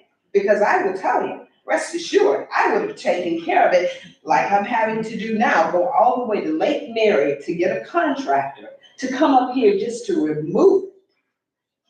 And then I have to pay someone to come in and install a garage door. I can't afford that. So I know you seem to think I'm gonna make all this money off of this property, but this is at a loss for me. And I do understand, and sympathize with the fact that finding a licensed contractor is very difficult, and they are in much demand, and even if you do find one, to have the work done, sometimes can be several months out. Thanks, so there was a permit granted, it just wasn't picked up. Okay, and the reason that permit wasn't picked up, let me explain to you. When someone invoices you and, I'm fine with that. If you give me an invoice and show me the work that you have done, but when you ask me for $650 and you see my text messages that I copied trying to get this individual to do the work, and then you just call all of a sudden and say, oh, I need $650, well, tell me what you did. Because I don't see any work done. I've been trying to get you to come to do the work, to at least communicate with me and let me know. I can't do that in good business, send someone $650 for something that wasn't done. So when you said a permit was pulled, I'm like, well, when did the engineer go out there?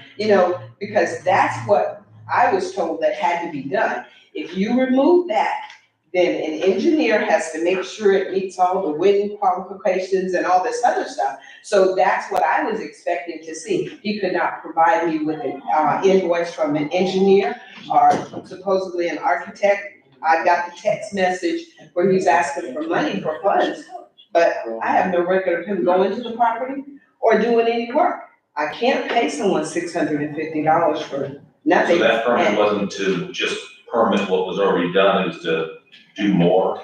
It was my understanding, I was told that you had to remove the temporary structure and then reinstall the garage door. It appears to me in reading your text, as I read your text, it says that he's laying out for you the cost that this is going to be and how he should proceed. It says, hey, Deborah, the architect wants $200.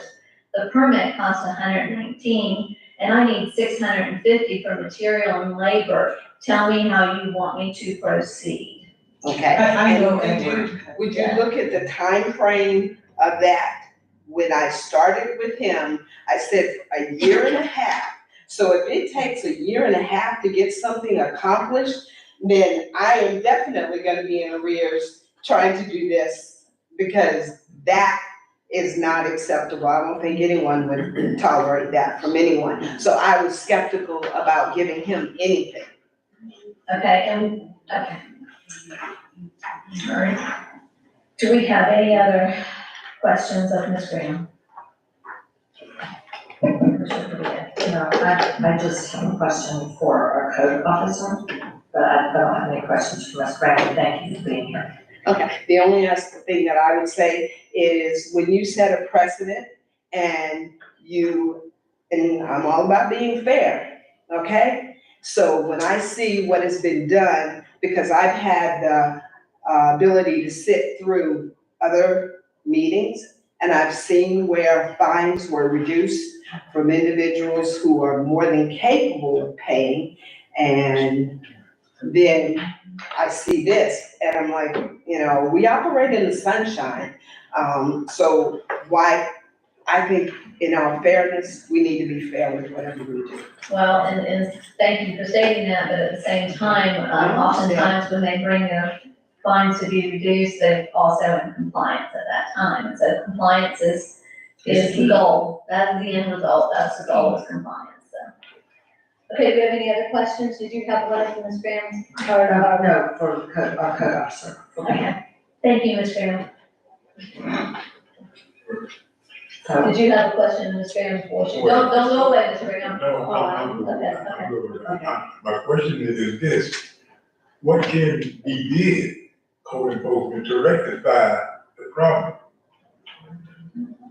What does she need to do? What does she need to do? Yeah. She needs to get a permit for the enclosed garage. There was a garage door there. So they took the garage door down and I know the problem. okay, and so she needs to get a permit for the work that's been done there. She doesn't have to put it back to a garage, she just. No, she does not. She just needs to get the permit, right? Correct. But in order to get the permit, You gotta have a contract. Yes, have a contract. And I did get an email from her yesterday morning, with the estimate from the contractor in Lake Mary. And from what I can tell from the paper that I read, they intend to take that part out and then put a garage door back there. But that's not necessarily what we're asking. We just need a permit for what's been done. So she can keep it enclosed, She she could, just needs to make sure it's in compliance. correct. Okay. do you want to keep it enclosed, or do you want the garage door back on? I'm getting mixed messages, so if it is to just get a permit for what's there, I do not believe a building inspector is going to approve that temporary enclosure. So, if you get the permit, the building inspector has to inspect that. And she is correct. She is correct, and so that was another question I had too, is that when she gets the permit, then you're gonna have to have that inspected and make sure that it meets code and everything is done in compliance. So Commissioner DeVito's been waiting, she has a question. Yeah, thank you. So, the property owner, and Mayor, the property owner said that she was not aware that there was a lien on the property. How would that have happened?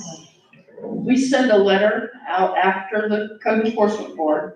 We send a letter out that says that if you're not in compliance by a certain day, the lien will automatically start. Okay, but did you have the correct address?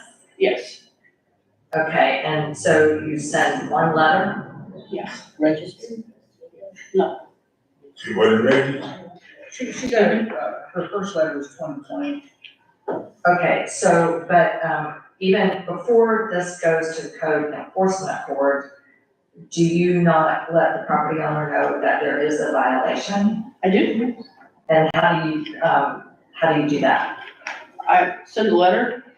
If I don't contact them in person on site, which I don't usually, I'm trying to find the paper.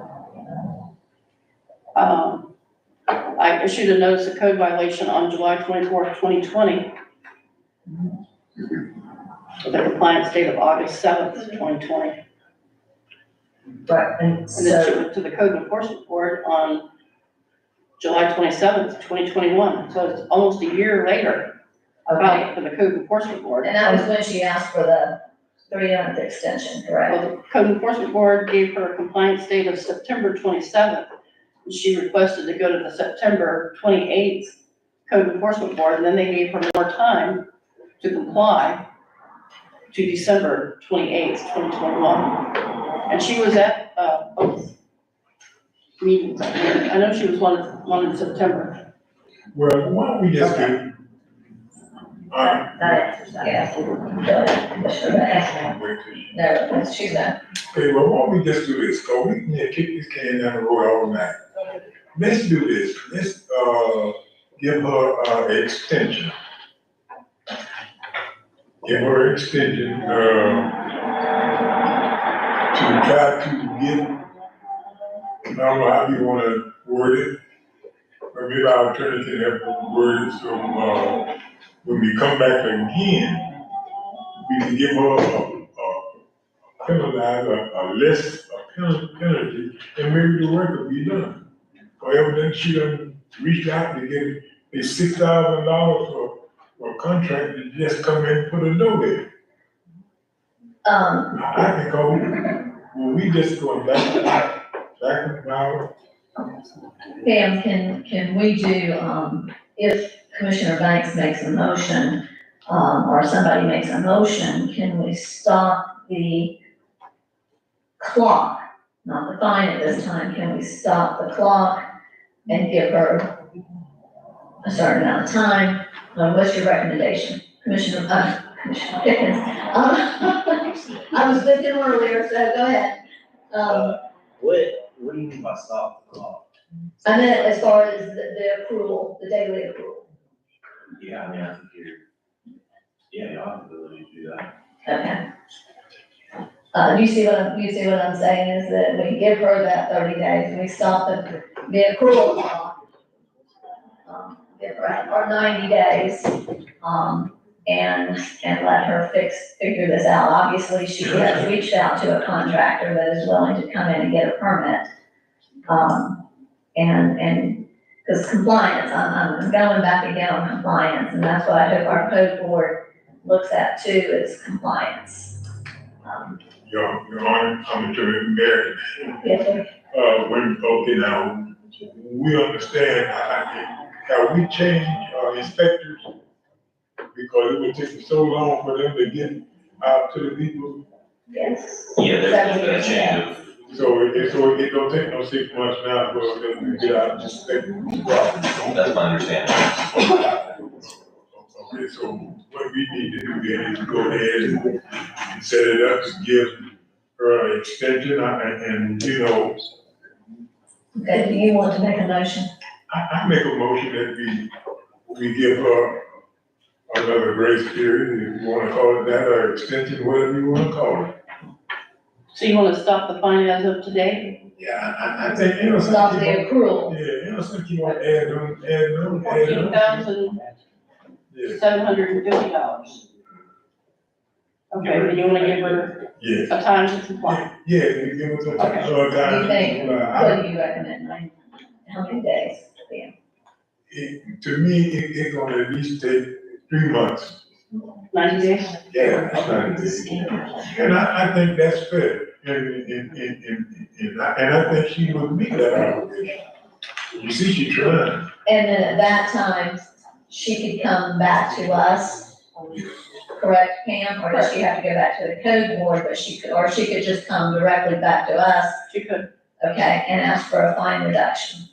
correct, Is that correct? yes. Cause you Okay, got around by there and see how the tenants left that home. She done made a big change so, on the property. Yes. Yeah. so what we have right now is we have a motion to stop the accrual clock, give her 90 days to bring the property into compliance, returning back to us, for, discussion of the fine reduction. I'll second that. Okay, so we have a motion and a second. Do we have any further discussion? I think we have some people that would like to speak. I have nothing further. Okay, I'm gonna go ahead and open it up for public comment, please. Christopher Coleman. And I'm gonna, you're on the code enforcement board, correct? Yes, Okay, Just I so- believe there's members here also, so I'm just warning, just so all of you folks know what goes on in our meetings. When Pam brings these cases to us, there's a staff recommendation, just like you guys get staff recommendation. We go by the staff recommendation.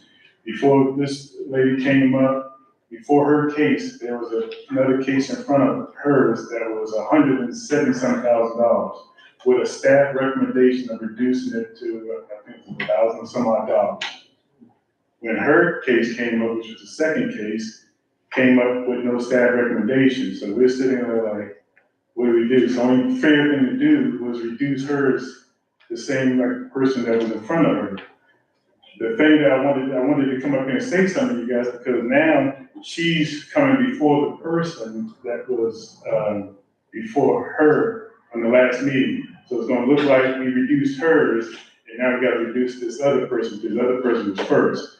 So just to let you know, we go by staff recommendation, and like I said, when this case came up, and also this lady, when at our meeting, the building inspector was there, and he said, hey, I'll help you out, and I'll get you set up on a contract or recommend some folks. And I was surprised when it came back up again. I was like, what happened? She can't get anybody to do the work. And that's what her problem was. So we don't just reduce fines just to be reducing them. We go by staff, with the staff recommendation. So Staff representative, you mean, you remain on the board. when we say staff recommendation, Pam will come in and, okay, Pam will say, okay, staff recommendation, we reduce it to such and such. We normally go with it. If there's something that we do research and find something, no, we don't agree with you, Pam, then we'll try to change it or work something out.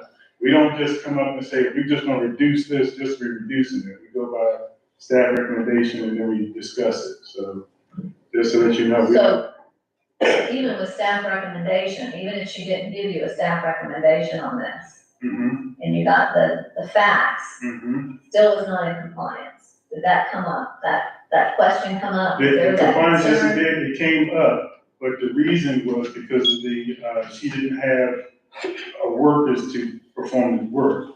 That was the issue, she kept having the issue with workers to perform the work. And she was working with the county building inspector on top of that, so that's how that happened. And like I said, the person before her, fine was pretty high as well, and that was reduced by staff recommendation. So, in all fairness, we have to do the same for this person as well. So, all right, thank you.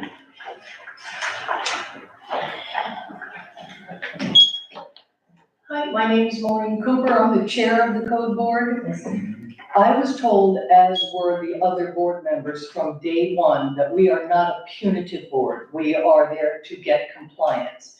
We've always tried to do that. In this lady's defense, she has come to meeting after meeting after meeting.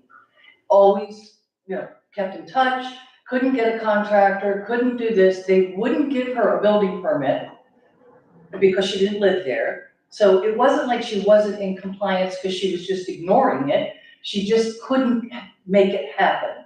at this last meeting, when she came in, she had a young man with her who we were told was under contract to buy this house. Do you still have a contract for him to buy it? Yes, but he could not purchase it because of the lien on the property. But she couldn't get clear title, so he could get title. I understand that. I worked for lawyers for 30 years, I know all about title. So anyway, he offered to pay whatever the lien was if she would reduce the purchase price. She didn't, he said, I'll take care of it, I'll get the permit, I'll take care of the door, whatever. She didn't want to reduce the purchase price to allow that to happen. No, I never said. Okay, okay. I would See, not. I'm gonna ask Ms. Graham, I'm gonna ask her to finish, and then I will allow you to speak, okay? But I ask you not to speak from the audience, and I'm gonna allow her to continue. Thank you. So at that meeting, also Pam did not have the administrative costs. So we didn't, normally the administrative costs are $59 or something like that, 59, 58, whatever it is. 56.65. So when we discussed what to do, and because she had come religiously and was desperately trying to do this, one of the board members made a motion to drop it to 150, thinking it was 59. Now, as Mr. Coleman tried to explain to you, she came behind a case where the gentleman had a lien for 14 years and ignored it, absolutely ignored it. And now that he has a buyer for his house and he found out that there's a lien, he wants to take care of the lien. Imagine that. So his was reduced, I don't even remember, it'll be on the next thing. But, I mean, we're not there to punish them. We do the best we can. And, I mean, I just felt like we were getting thrown under the bus. We don't pick and, it depends, if they come and they try to take care of it, we're more lenient than the guy that ignores it for 14 years, so. And I understand that, and I said that, it's not about necessarily the cost, it's about compliance. Right. And that's what we look to the code enforcement board, is to make sure that there is compliance. So, with that, if Ms. Graham, I'm sorry, are you done? Yes, no, I'm done. Thank you for that explanation, we appreciate that. Ms. Graham, would you like to, I'll give you an opportunity.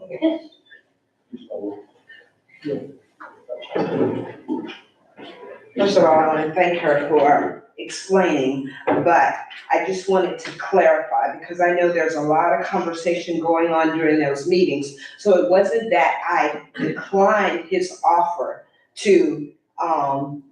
I said no to reducing the price of the house. What he was saying was not even possible, because I cannot, his title company, I had already personally spoke to, and he could not purchase it with the lien on it. So for him to say, I'll satisfy it, he could not do that because title wasn't gonna transfer to him, which is one of the reasons why I have continually tried to get this resolved. And I went out to a contractor because I want to stop this so that I can sell the property. Okay. So it wasn't that I wasn't willing to, I knew he could not take title with that on it. Okay, so currently we're still sitting with the same motion, and we have a second. I believe that if she, finds in compliance, if this does pass, she can bring it to us sooner than the 90 days, especially if she's trying to get this, the sale completed. So, any other discussion? We have a motion and a second. Clerk, if you would please call roll. Commissioner DeVito? Aye. Commissioner Banks? Aye. Commissioner Burton? Aye. Mayor Myers? Aye. Okay, so passes. Thank you. So that, the clock stops ticking. For right now, you've got 90 days to bring it into compliance. I'm sure your contractor, hopefully they can work with the county.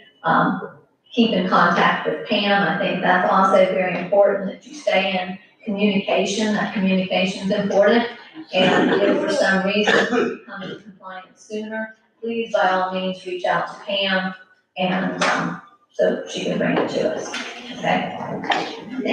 Oh, and after 90 days, if it is in compliance, you can come back to us for a fine reduction. Thank you very much. Okay, Thank you. This next case is Philip Schaefer, case number 13-09-12-0971, address is 514 Lemon Avenue. He was in violation of chapter 6, work without permit, chapter 10-20, chapter 10-23 and 10-24, and section 10-27, and chapter 9, section 9.50, junk and abandoned vehicles, and chapter 19, separate connections for each separate unit. The 4-unit boarding, well, not a boarding house, it's an apartment building, has 4 apartments. These pictures were taken June 12th, 2023, with Mr. Schaefer, and I met on site. This is a picture I took July 25th, just at the front of the property to give you an idea of what it looks like. It is currently in compliance. It was in compliance when it went to the Code Enforcement Board on July 25th. The Code Enforcement Board meetings were September 24th, 2013, December 10th, 2013, and July 25th, 2023. That's a 10-year span. I don't believe it was out of compliance all that time. I just, it came up because he wants to sell another piece of property, and this lien came up in the title search, so. The Code Enforcement Board recommended to reduce the lien of $177,405.65 to $1,000, which includes administrative costs. Staff recommends it be paid within 60 days from today, which would be September 29th. I guess that would actually be 2 days later now. October 1st. That's all I have. Mr. Okay. Schaefer is here. okay. Pam, I wanna ask you, with this administrative cost of $55.65, that cost, fluctuates. So sometimes we get different amounts on that. When I started here in Crescent City, the administrative costs were always $56.65 or $55.65, I believe. And sometimes it was ordered by the board and sometimes it wasn't. And that was just the way they operated before I got here. I do an affidavit of cost, which you have in your packet, I think. Excuse me. So you get an actual, idea of how much the costs are. For this case, it's $349.10. And the board, did not have that affidavit of cost either at the time of the Code Enforcement Board on July 25th. I prepared that for tonight. So, So they didn't have this in front of them? they didn't have the They're actual, going under the assumption that there's a $55.65 administrative cost. that was ordered by the board back in 2013. Okay. So In the on these lien cases, states- okay, so let me ask you this. So I know you're going through some of these cases and trying to clean them up. Trying to bring them current, see what's old cases. Correct. Is this one of those, and that's why you're using the 55.65, because it dated back to the, 10 years ago, or? This came up because of, Mr. Schaefer wants to sell another piece of property. Okay. The board in 2013 ordered a lien and the administrative cost of $55.65. And I just did the affidavit of cost so you get an idea of what the actual cost for the case was. Okay. And the Code Enforcement Board on July 25th recommended $1,000 to include administrative costs. Okay, so as we go forward, I guess we've got to set a policy, the commission has to set a policy, because as the chairman, brought to our attention, they're going under the assumption of 55.65, and you have not given them these administrative cost affidavit, correct? Correct. Okay. So we need to correct that. correct. So that they have accurate information when they're making their decisions. Well, I would have done one, but since the board in 2013 specified the administrative cost of $55.65, that's what the lien says. It proves it, I'm not sure how. And that was the other question I was asking you, is that why you used the 55.65, because it dates back? Right. Okay, thank you for the clarification. And I just did my actual cost, and I went back 10 years for the actual cost, just so you realize the difference. It's just when they're making these recommendations, we all know it's very important, as we feel it's important, that we have all the pertinent information that we need. And Mr. Schaefer is here if you'd like to speak with that. Okay. Commissioners, at this time, do we have any discussions?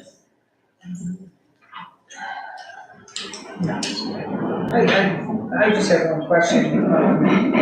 This is a four apartment building, this is an apartment building. Yes. Does Mr. Schaefer live in the apartment building? I don't believe so, no. Yes, I do, I live in number 4. Oh, yes, he does. Okay, you do live in number 4. Okay. I see that this is under, is this a company that you own this under, or? I'm gonna ask him to, if you're gonna address it, I'm gonna ask him to come forward. I think I'm good. So the answer is no, I'm shaking your head no. Sure. Okay, I got it. All right, thank you. Does anybody want to hear from Mr. Schaefer, or do we want to, Well, I think he's requesting something else.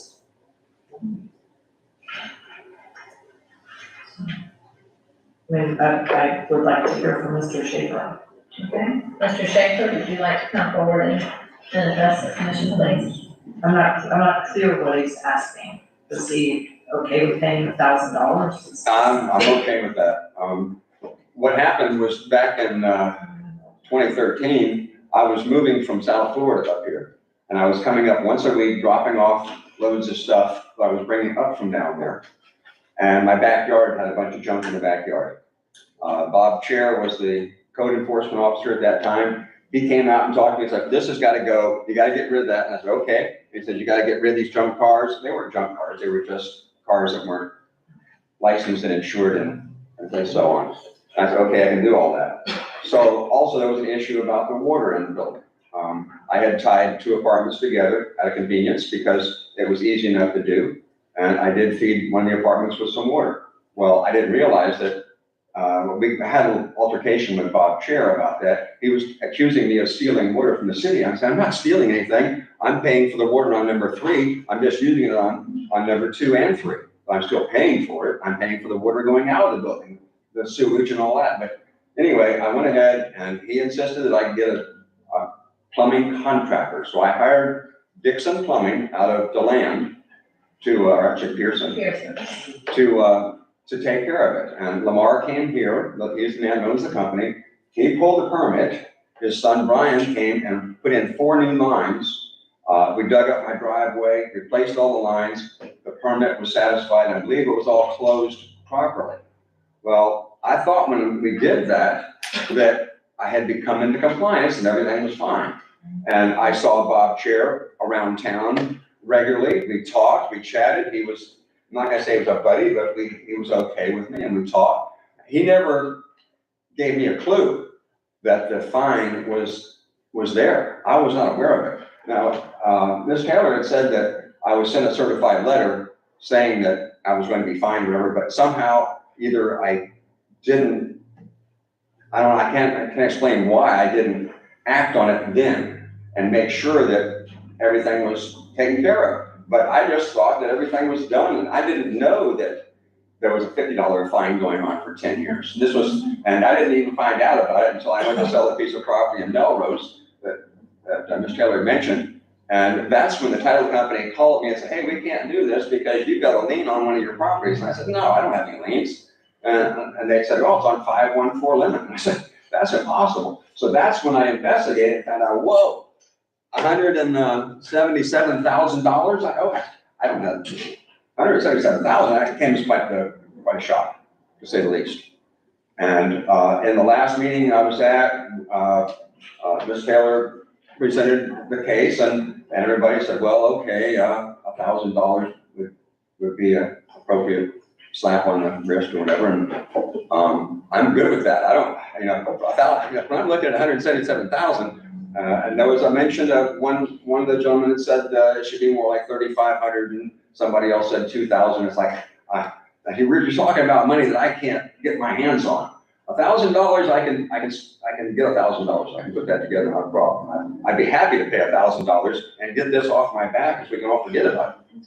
But, I had no idea that this fine had been going on, and I certainly would have taken care of it a whole long time ago had I known about it. But I don't know if I dropped the ball. I guess I did drop the ball. I'll take responsibility for it. I made a mistake. I did not stay on top of it, and here I am today. So if I can get out of it for $1,000, so be it. I'll be happy, and hopefully Crescent City can use that money to give to the food bank lady or somebody. Okay. I'm sorry, I made a big mistake. So my question, it was stated that you were, just to clear the record, you're not selling this property, you're selling a property in Melrose, and that's when that came up. This property is not under contract nor for sale, is that correct? Correct. That's my home. I live here. I've been here for 15 years now. I love Crescent City. I live on Lake Stella, which is absolutely beautiful. I love my house. I love the town. I love everything. And, I just would like to try to get out of this mess that I'm in. Okay. If I can buy my way out, I'd be happy to. Commissioners, do we have any questions? I have a question. I'll allow that in just a moment. I have a question. Yes. For Mr. Schaefer. When did you bring the property into compliance? Thank you, In 2013. thank you. That was a question I had. Okay, ma'am, thank you. In 2013, you brought it into compliance? The only reason it approved to that is because I had no proof that it was in compliance, because the file didn't indicate that he was in compliance. Okay. But as far as I know, it's been in compliance since, probably 2013. And Dixon Plumbing did the plumbing work when? At that time, in In 2013. 2013. And I did verify that he does have 4 separate meters for water and sewer. Okay. I think that's 2 for gas. And supposed to have 4 for gas, but some people aren't using it. Oh, 4 for gas. I'd like to make a motion. Okay, and I'm doing this because apparently the property has long been in compliance. I move that we reduce the fine to $500 in toto, inclusive of everything.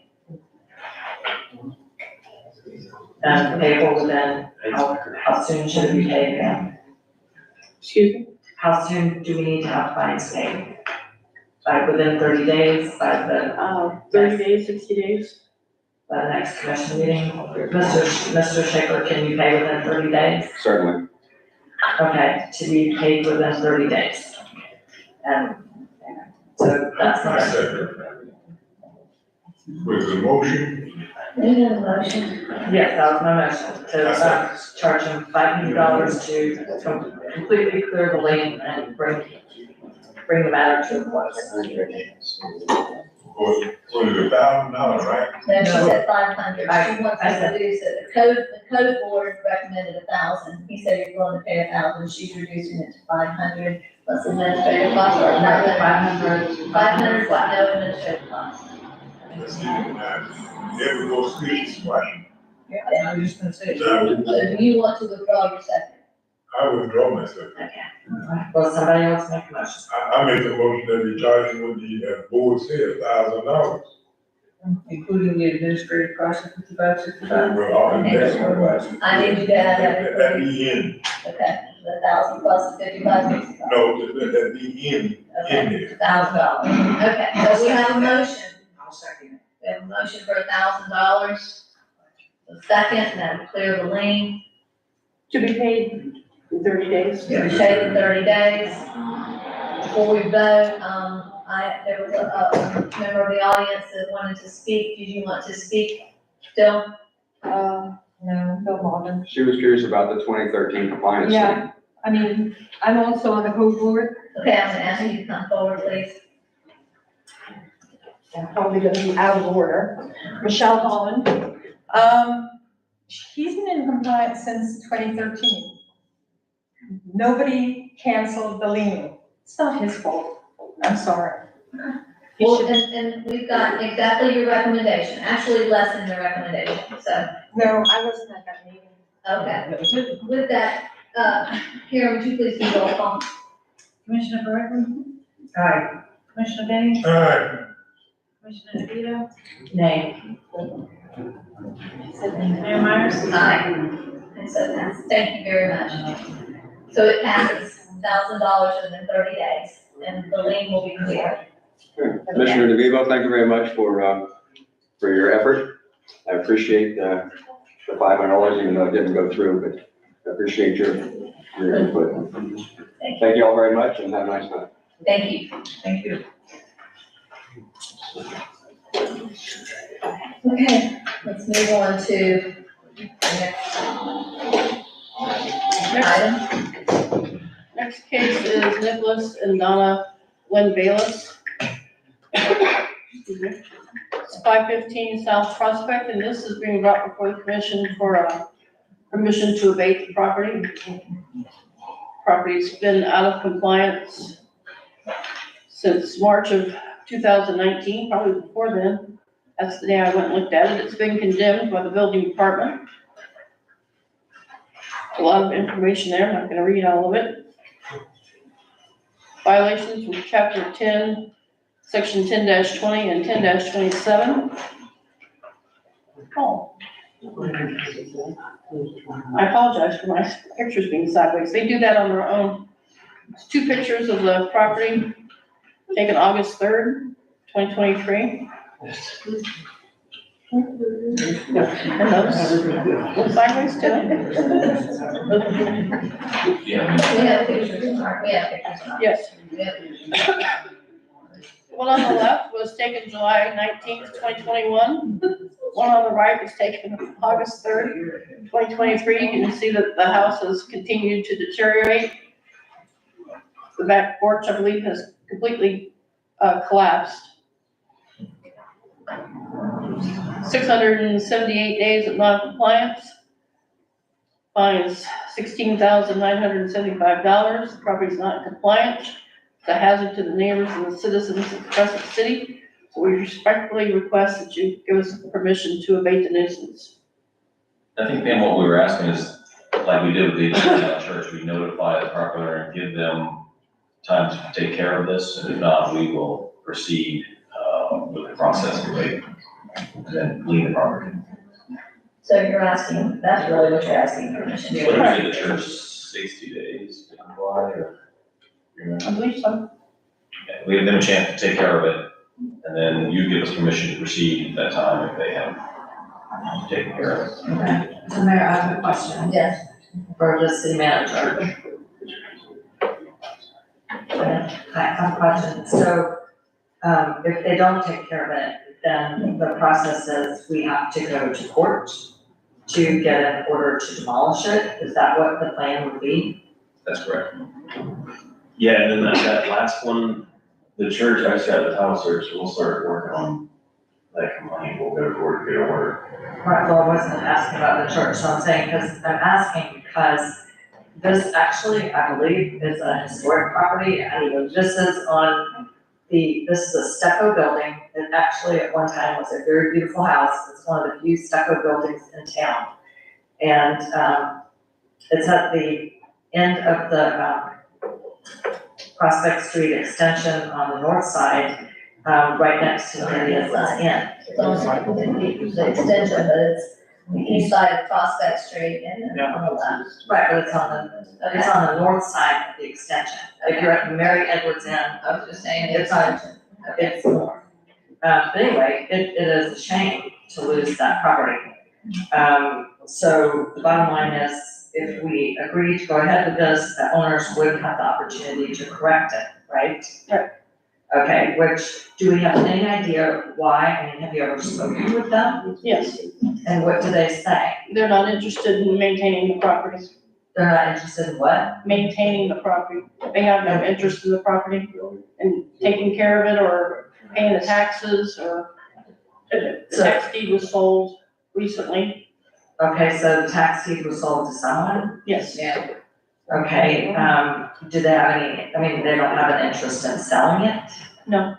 Okay, because it's my understanding that a condemned building does not necessarily mean that it can't be repaired. I talked to, the Putnam Building Department or whoever it was, I talked to the county, and they said it means that it has significant issues that need to be, resolved, or that it has to be torn down. So, this is just a very sad situation. It was a very nice house. And, do you know the date that it was built? No, it's 1919. Okay. Yeah. Okay, do we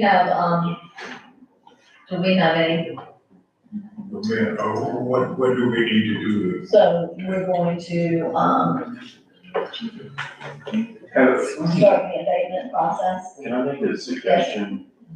Have we reached out to them about giving the property to us so we can, it seems like you go straight to the abatement process. There has to be, because I've heard that it's a historical structure and all that. You can put your hand down, I'll get you. I think, I don't know, that's just a suggestion. I could write a letter to them and say, hey, if you don't, we're going to, because it sounds like we're about to vote to abate it. Or you can give it to the city to avoid that. It makes no sense that somebody would be like, I'm not gonna do anything about it, and I'm also not gonna sell it. Because it's a tax, somebody's gonna buy it on a tax deed, and, they're gonna be really unhappy if. Somebody's already bought the tax deed, I guess, is that correct, Pam? Yes. Do you know what the back taxes are? No. Wait, they bought a tax deed or a tax certificate? Because they bought a tax deed. I'm sorry, the tax certificate, they already bought the tax certificate, and so after, About 3 years. you have that, so, and then after, I believe it's 3 years, they can.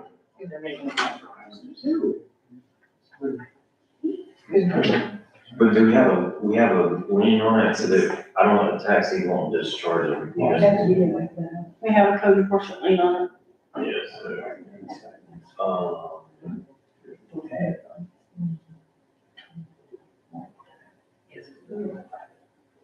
I believe, So 22 certificates been bought, 21 certificates been bought.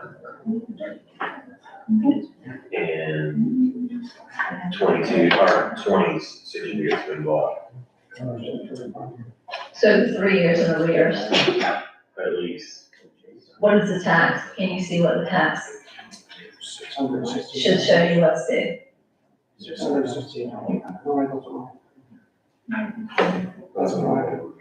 Probably based on its valuation. It's gonna be, They paid 1,273 for 22, so. that includes fines and, It's got it, because they have it assessed at $45,000. Right. so with fines and everything, maybe $3,000, maybe $3,500, 3 years in arrears. Okay. That's something that we could, that is one solution that we could use in contacting them. Well, let's give the attorney that, to do that. Before we go into an abatement process. Maybe we can get it. We could ask them either abate it, turn it over to the city, or we'll. We'll start the abatement, we could do that, we'll start the abatement process, or they have the option to bring it into compliance, or they can hand it over to the city, and then we'll clear the title on it, correct, Bobby? Yeah, no, we can do whatever. Okay, so, I need a motion. Somebody wants to make a motion? I don't know if I got them all in a row though. I'm gonna go ahead and abate, 515 South Prospect Street. Do you need all your ducks in a row, what you wanna do with this? Not just abate it, but to talk to everybody, or can that be all kind of inclusive? We need, what we're recommending your direction be that we, Yeah. let the property owner choose to abate it, Okay. property themselves, or renovate the property, but to bring it into compliance, either through renovation or abatement, turn it over to the city, and then, or we'll take care of it, we'll wait for it. I move to do that. Wait a minute, I want some clarification here. It sounds like we're offering for them just to demolish it. I certainly don't want to encourage anyone No, renovation to is in demolish there. it. They can renovate or demolish it. No, I'm not in favor of that. Well, we can't tell them that they can't. They would have to get a permit to demolish. I do not want to suggest to anyone that they demolish that house. Well, my intention, obviously, if y'all can correct me how you wish, but my intention would be to bring it into compliance. Right. You can deed it to us or abatement. That's right. So in other words, Bobby is saying, I mean, I'll be happy to make a motion that we, Bring it authorize. to compliance. I've got the motion already, so she has the motion, so. Did you make your motion, Commissioner Burton? Yeah. Yeah, she's made a motion already, we don't have a second on And it. it's just what Bobby said, Bobby actually put it in a little less words than what you were actually saying. But the point is that they take no action, we abate the property. Yes. Okay, but I'm not clear on what the motion is. Is that what Bobby, can Bobby say what the motion is and see if Commissioner Burton agrees with that? Yeah, go ahead. I think, I mean, how I see it is I write a letter to see if they will either bring it into compliance or give it to the city. And if that doesn't work, then we can move forward with abatement. How much time? Honestly, what I really would like is, well, I can give them, I say 60 days and that, but what I really would like is to be re-docketed at the next meeting, because if I pull the title search and there's 75 people that have ownership interest, I'm gonna take it, and there's no, that at all scares me. Yeah. Because there could be people all over the world that have interest in it, and I'm gonna say, it's not gonna do us any good to write these people a letter, because no one person could be us any good. So would you like for us to Table this. table this? I hate doing that, but I think we need to get it, because if we, I understand what you're Okay, saying. no, I hear exactly what you're saying. Okay, so I retake back my Okay, first so you rescind your motion. motion. Do I Yes. have another motion to table this until the September 14th meeting? Yes. Well, I need you to make the motion. Okay, I'll make a motion to table this until our next meeting on October. No, September. September 14th. Okay, do I have a second? I'll second it. And we have a motion and a second. Commissioners, do we have any further discussion? If not, I do have, one speaker. Did you want to, Ms. Hall? I have one question. The terms tax deed and tax certificate have been used interchangeably here. Which is it? It was tax certificate For electronic. sure there was tax certificate? Okay, thank you. Okay, with that, Karen, would you call those please?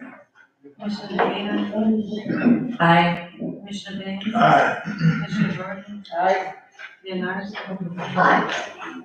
So moved. Thank you. Table it, thank you, Pam. And Pam, in the future, I think it's very important, we've gotten some good messages tonight from our code enforcement board, and we've heard from some people that have been dealing with code enforcement saying they haven't been getting notices, so I think it's prudent on our part to make sure that we have all the mail documentation we need to ensure that with any of these, okay, I just wanna make sure. I brought up before that with our code enforcement, why do we put something on, lien on a house and then not talk to them for 10 years? I mean, it should almost be like a monthly bill as a reminder, that, hey, fix this, or lien is on the house, or this is what needs to be done, so that people realize that it's happening. I mean, 10 years down the road, to remind them is kind of silly, but that's just my opinion. Okay. Okay, Mayor, next item is the adoption of the annual tree plan. This is each year the tree board approves the plan, forwards it to the commission for approval. This is, no changes to the plan other than the addition of the appendix, which has measurements of trees they did in the parks in the city. Staff recommends approval, as does the tree board. you know, all of our tree board members left. I move that we, approve the annual comprehensive tree plan for 2023-24 as recommended to us by the Trees and Tree and Gardens Board. Okay, we have a second. We have a motion and a second. Commissioner Mathis. Go ahead, here, go ahead. All in favor, say aye. Aye. Are we supposed to? Oh, we can, I'm so sorry. I'm looking for Commissioner Banks. Do we have anybody to speak on the tree board plan? Okay. And this one. All in favor? Say aye. Aye. All opposed, nay? So moved. They put a lot of work into this and they're very appreciative. They did spend time out there with the trees and make some good recommendations, so thank you. And Mayor, I just have one request. Yes. Maybe sometime we should schedule a regular break so that we don't have to vote without a commissioner here. Okay, thank you. Here it is. Okay, Charles. Thank you, Mayor. Next item is authorization for changes to the employee retirement plans for regular employees. Well, this came about, we actually came to you a few months ago, we were looking at switching over to the employee retirement system. And you approved us making that change. Once we looked into it, we realized it might leave some of our employees behind, would not be eligible to switch over. So, and part of full retirement was they require at least an 8.5% contribution by the city. And then beauty was the employees could then contribute on their own to their own retirement plan. And so since we weren't able to make that switch, we're gonna stay with our current provider, but we want to increase our contribution to 8.5%. Also eliminate the 1 year waiting. The way it's structured, you can only get in the program in the fall, so literally it can be up to 2 years before someone's eligible to get in the retirement plan. And then we also want to eliminate the provision that you had to be 21 to get in the plan. I don't know if we've ever hired anybody who's younger than that, but we want to be able to be eligible from day one, no matter what your age is, and to increase our contribution to 8.5%. Okay, commissioners? Mayor, I would like to move that we table this until we consider our budget as a whole. I have some, well, I just have an extreme reservation about voting on this with no data about what the actual cost figure would be for this year and the next year. And actually, I do not think it is correct that we approved going to the FRS. I think we approved looking into it. I don't think we have complete data, and I think we need to put it in the context of the overall budget. So that's why I move that we table it. Well, I will, so the spreadsheets you've seen have this 8.5% factored in. Okay, the budget, It does. proposed budget, okay. But we don't have specific. What would you like for him to provide at the next meeting if this is in fact taken? Well, I think when we go over budget, we need to review what the exact costs are that this is adding to the budget. We haven't had that broken out. And I think before we do this, and it's my understanding the budget figures are still in flux. I just don't think we should be making this change and locking ourselves in. I would like to be able to do it, but I think we need to do it in the context of the overall budget for 23-24 and going forward. And otherwise, we're setting an element of the budget before we really understand what the whole thing is. That's a little dangerous to me. You want to make a motion? I did, I move that we table this until at least the next meeting, and consider it in the context of the entire budget for next year. That's it. We have a motion to table. We have a proper second. Do we have any further discussion on the commission? And I understand, I guess we could take this up at the, table this to the next meeting, when we are actually. We'll have first reading of budget. Okay. Do we have any comments from the public? Seeing no one? Here, I'm gonna ask you to go ahead and do. Commissioner Barton, No. Commissioner Banks, Aye. Commissioner Vito, Aye. Mayor Myers. Aye. Okay. So then we table this until. Thank you, Mayor. The next item I'm is, not saying, though, I do want to say that I think this is very important. I am in support of this. it wouldn't take effect till our new fiscal year, so we have time. And we still have time, correct? Yes. That's because I know as that open enrollment occurs, I just want to make sure we don't miss that open enrollment window for our staff. Okay.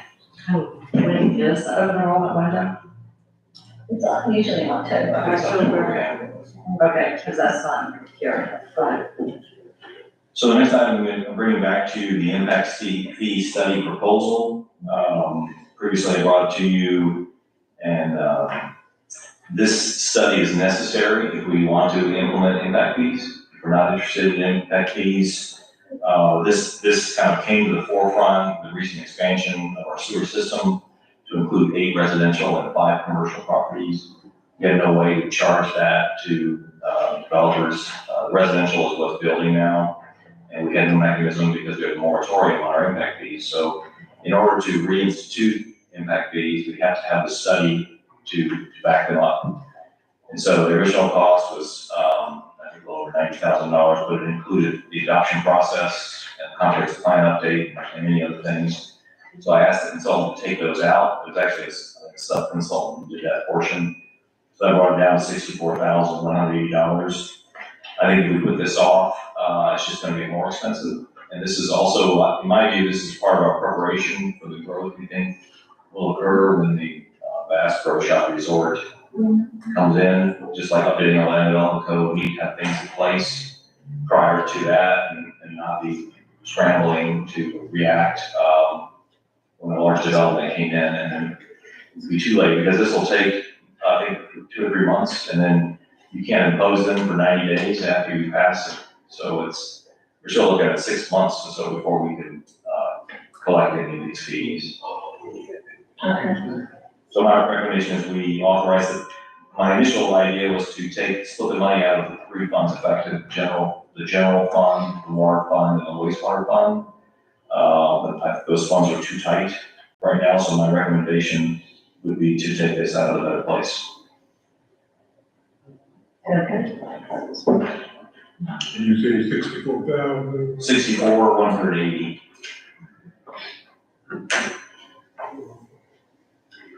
You're on the wrong business, because all of these studies, it's amazing the amount of money. You have to have them, you have to do them. Again, we don't have to do this now, but we can implement impact fees without it. Okay. My question would be, Commissioner Vidal, but Bobby, of course, this would have to be done by ordinance when we actually do the impact fees. And the new legislation, how is that going to, because we will not have this done in time. I think it's, The economic analysis. yeah, not to be smart, but I think that impact fees is gonna, so I think it would need to be an extensive economic, I think this may be exempt. Yeah, I think certain fees. I just wanna, let me, there are some, I know the land development code, budgeting. Certain things are exempt from that. I just didn't know if impact fees would, because a lot of times that was the developers and. I could, Yes. the way the legislation was finally passed, as I understand it from the League of City staff, is that there's a format for, whatever, the economic impact analysis, and then you do not have to hire an expert to do it. That is not required, that's my understanding. I have a different concern about this. Ed, do you want to voice your? Sure. Oh, I guess my concern about this is the same issue. Actually, we were asked to do this a couple months ago for $90,000. If we had signed that contract, we would have been in a bad situation because the funds that it was going to be taken out of were too tight. Again, all of our budget items are somewhat in flux. We don't know what we're gonna need to spend for the fire hydrant repair. We don't know, there's a changing list of things. And I think for an expenditure of this size, we ought to do it again in the overall context of the rest of the budget. Well, Do you want to make a motion? We make a motion. yes, I move that we table this to the next reading when we are considering the first reading, the next meeting when we're considering the first reading of the budget. Do you have a second? I said, Okay. So we have a motion and a second. Do we have any further discussion? And so like the other, we'll bring this and part of the discussion when we're going over the budget. Because my concern is, once we sign the contract, that's it. We have to do this. Yes, no choice. yeah, we haven't really come to it. Commissioners, do we have any further comment on this? Do we have any public comment on this? Yes, sir, if you come up and state your name, please, if you would. Steve Kenworthy, One Magnolia.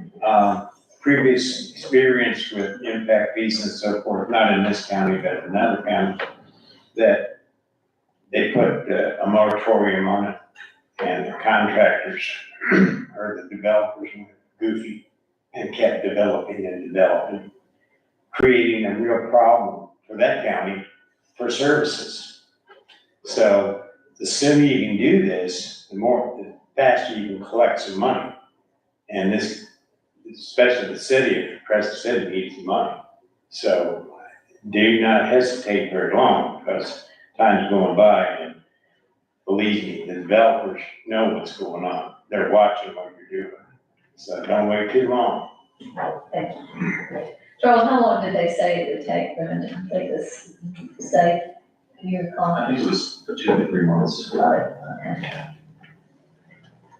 And we get tied to, signing a contract with the final adoption of the budget. And then sign that may be in October. Okay. But my motion is to table it and consider it when we consider as part of the first reading of the budget. Okay. Motion and a second. Karen, would you? Commissioner Burton? No. Commissioner Banks? Aye. Commissioner DeVito? Aye. Mayor Myers? Aye. Mayor, the next item is, consideration of appointment to fill a vacancy on the Planning and Zoning Commission. There are 2 applicants that were not selected for the last vacancy, I believe, though, Kenworthy had withdrawn his application. Correct. So the one application you had was Mr. Frank. He's unable to be here this evening, he's gone for a couple months.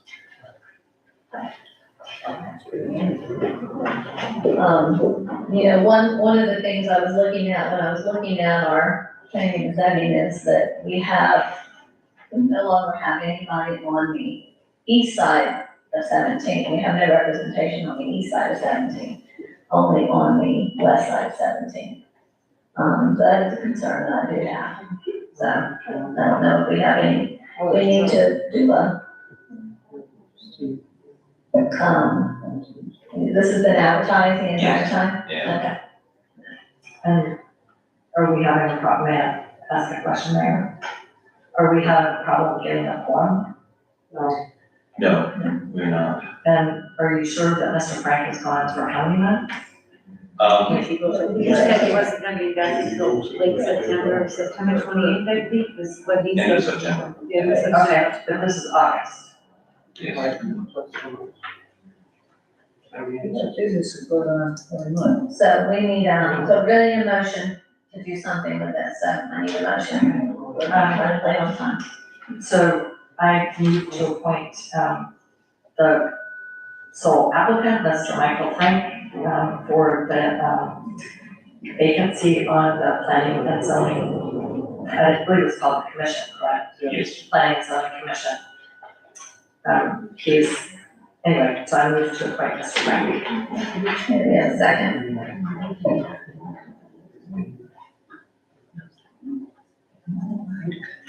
Okay, motion failed for lack of a second. I guess right now that would be it, so let's move on. Okay, the next item is, giving you an update on the budget.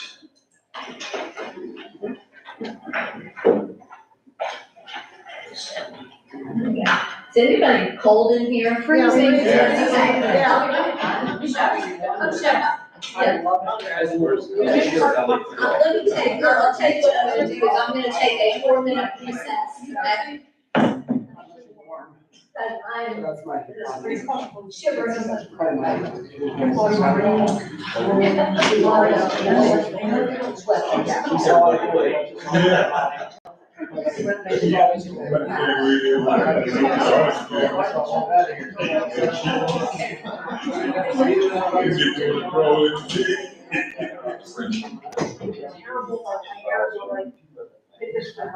Oh. Yeah, it's very much. You can't hear back here, I can't hear. And I stopped out there. Okay, maybe if we're all closer together, it's more. You're not allowed to get in there. Please, wait, well, no wonder you're sitting right underneath the bench. That's why we sit in the back. I can't hear them. That's why I have to, I still can't. There was a Because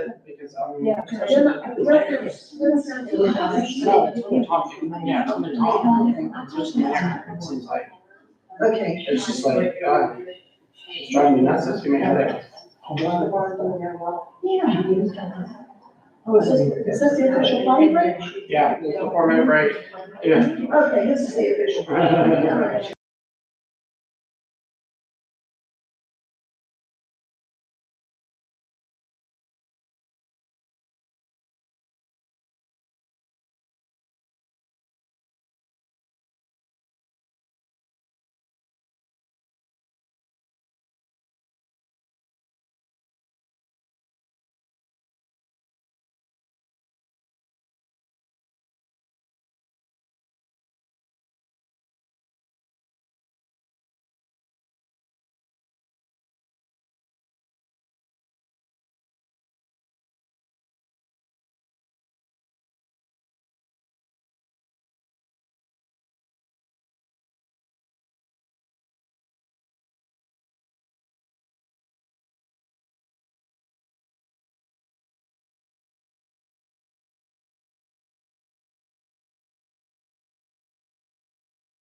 your desk.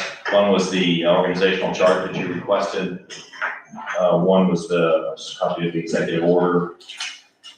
I also asked for the natural gas customers, both commercial and residential, so Dave wrote that out for you on the different areas of the community, as well as a map that's highlighted to show where we provide gas service.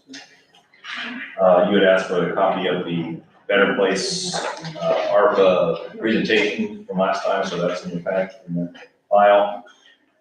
There's also the sheet that says auditing fees, analysis of funds. We look on those are expenses that are spread over multiple funds and departments over the last, Dale put this together over the last 3 years to show that's the auditing expenses, the, our FMIT, our insurance, also includes Inspire Technologies, which is our IT costs, and our Windstream telephone and internet costs. There's also a copy, it's very tiny, of the CIP, 5-year capital improvement plan, and Jocelyn's monthly utility billing report that we didn't get in time to put in your packet. So those are those extra handouts you had on your desk.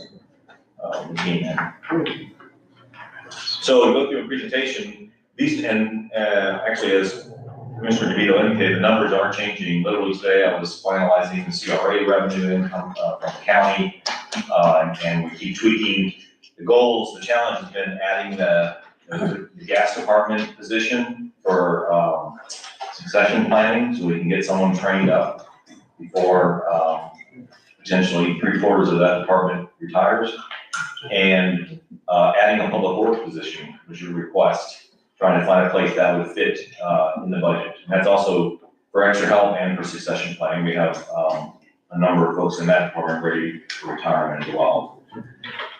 Commissioner, you have a question? I do. I was not sure what you meant by the extra person for public works. A new position in public works. Right, is that, the only thing I saw in the minutes was Commissioner Burton referred to somebody to help clean up, like with bathrooms and.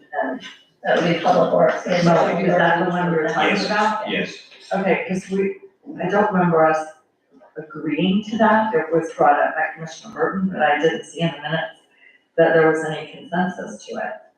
I felt I heard a workshop, consensus yeah. from at least 3 of you that, yeah, we need another position in public works. We couldn't vote on it because it was in the workshop. We asked about possibly putting it into the budget, if we could work it into the budget. And right now, if you'll look at it, I mean, This is the bless their hearts, they third can't, year, yeah, to do and they this. can't keep up with, especially with this rain. I mean, they're trying to do the mediums, they're under a heat advisory now, I mean, and so they've got a lot to keep up with. So the goal is to see if we can fit a position in there, and so I'll talk a little bit about that. The other thing that came up before we go forward is, there was a new thing of depreciation was put in the enterprise funds. That was something Dale introduced. We've not done that before, and the advice we're getting from Jody, who worked with us, she's still involved with us through Edmonds, and the CPA we've hired to catch us up, both said we do not put depreciation in your budget, in your expenditures. That's taken during the audit and at the end. So we took that out, and that has helped us with our numbers. So I'll show you that. I'm just gonna show you the numbers, not the spreadsheets that went over. This is a little soft, a little blurry, but I want to show you the rollback. So our current millage rate is 8.5914, which is 5.37% increase over the rollback, which would be 8.5. So rollback would be the millage rate where our revenue would be the same. Our collections, yes. So we keep our millage the same. It's actually called a tax increase, and that's the way we'll advertise it, because our collection amount actually increases. If we were to roll back to 8.157, we'd have to take $269,000 out of the budget, the current budget draft, to try to accomplish that. So these are the graphs. I simplified the revenue graph, and it used to have a whole bunch of categories that didn't line up with the actual budget sections that we have, so I did it So this is our ad valorem, is the largest section. This is other taxes. So you can see taxes, create a majority of our revenue. This is actually, it's called services. It's transfers to the general fund from our enterprise funds, since those funds don't have their own finance department and collection, utility department and so forth. So that does comprise a large amount of our revenue to the general fund.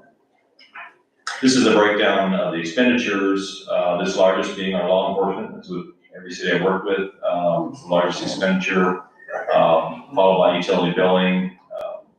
This is, I think, the finance department. But that's the breakdown of all the different departments that we have. It's very similar to last year. So here's actually I prepared this for Monday night, so this has changed a little bit, but essentially, this column is this year, the draft, and this is last year what we asked for. This is the adjusted, we amended the budget mid-year. Remember last year I asked you for $30,000 of the reserves in order to balance the budget. This year we were at zero. Right now we're not at zero. I'll show you why. We had to increase this transfer to the CRA. This was a placeholder, $100,000. It's much larger than that. So basically the goal is always to get back to zero here on the budget. These are the different departments. You can see there's an increase. Each of the departments, except the Parks Department, and that's because at the mid-year adjustment, we had beefed up, I think, improvements other than buildings in the parks, do some, to help make some repairs and so forth in our parks. So this, again, we'll keep tweaking it. We're trying to get that position in. I'll talk more about that when we get to the enterprise funds. Any questions on the general fund? This is just a summary of the spreadsheets, the long spreadsheets I gave you. So the utility gas. Do you have a question for Commissioner DeVito? Just, I would feel a lot better prepared for this, I have a lot of trouble seeing this on the screen. If I could get this in a hard copy before the meeting. Okay, well, I literally changed it right up to the meeting, so that's why I don't put these in the package. So the utility fund was in the red. When I took depreciation out, it put us in the black. And this includes a new position. So we'd be able to hire somebody to start training, to learn the skills,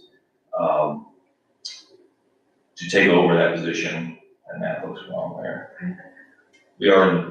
This is the water fund, and what happened here was this, right now, the new position for Public Works is sitting in the water fund, and that puts us in the red. A new position at $15 an hour costs us about $50,000. So what we're working on now, is I just got the numbers just before the meeting, is that new position would actually work on sewer, on water, and on streets and parks. So we can divide that pay up among those funds as appropriate. So we may be able to spread that cost out. The same thing with both the director's position and Mr. Grant's position. He's sort of He does all those. all trades, jack of all trades. When there's a sewer break or water break or shut off or mowing, he does it all. So those salaries justifiably spread among the three funds. So we're gonna rework that, see if we can relieve the water fund to take care of this, bring you back. At least like last year, we came to you and said we were gonna be in the red in zero for our request. And then the wastewater fund is actually doing much better. So it can bear the burden because all the guys go do wastewater projects, and we're not taking any of their salary out of that fund. So we're gonna remedy that, and they'll be able to support the overall effort of the wastewater utility fund. Better Place, this number hasn't changed. This was last year's request. This is what we anticipate the new revenue to be. This is what we anticipate currently with fund balance, the leftovers would be. And then, so that gives us this much money, which we get allocated into this list. This is tiny, but it's the same list you saw. 2 pickup trucks, a trencher, the gas, a sewer jet, pipe sweeping device for gas.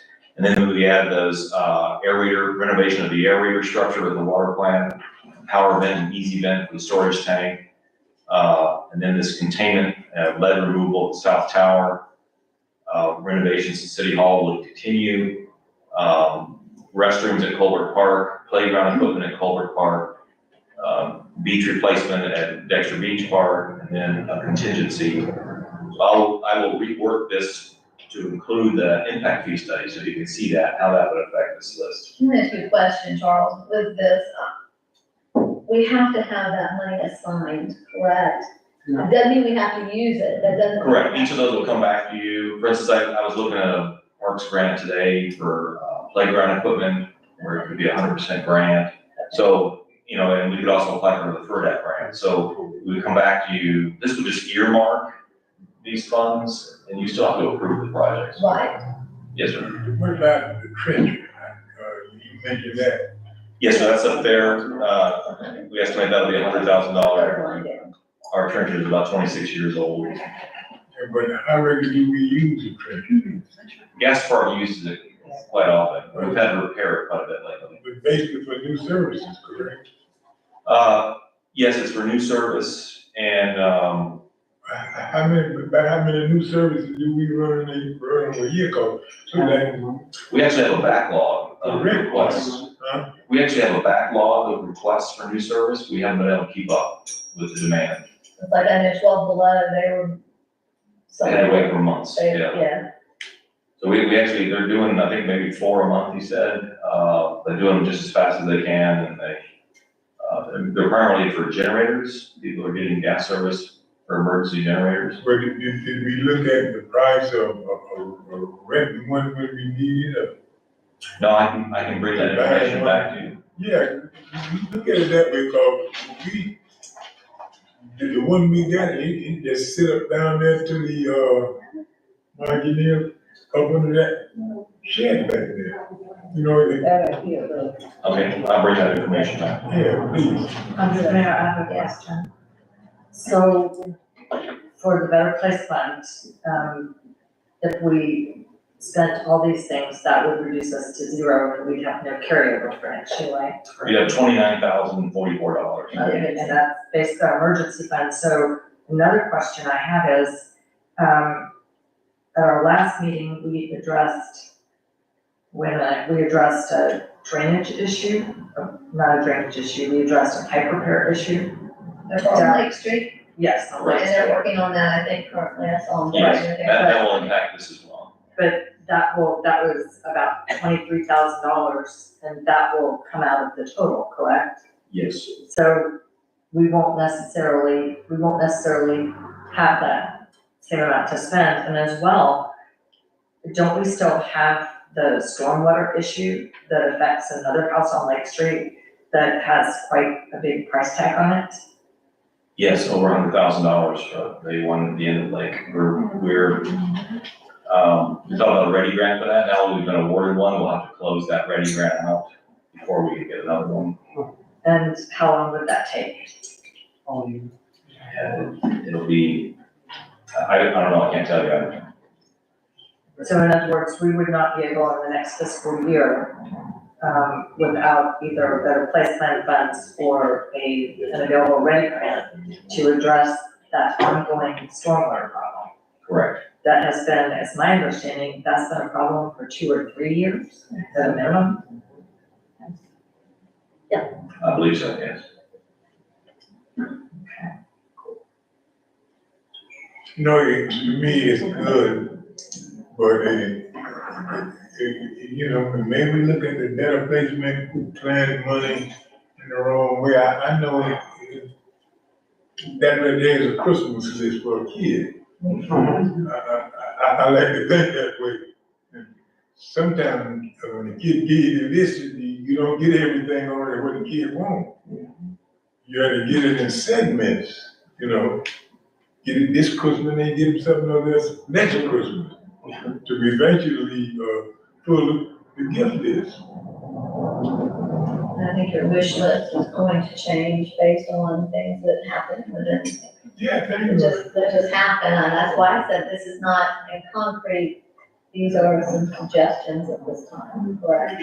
Yeah, you guys can, you can vote on each one, strike them, or this is, we had this a year ago, we put up some things and there was never choice. choice made, so made a bigger list this year. And you choose, you know, we can, some of them are wants and a few of them are needs, I think.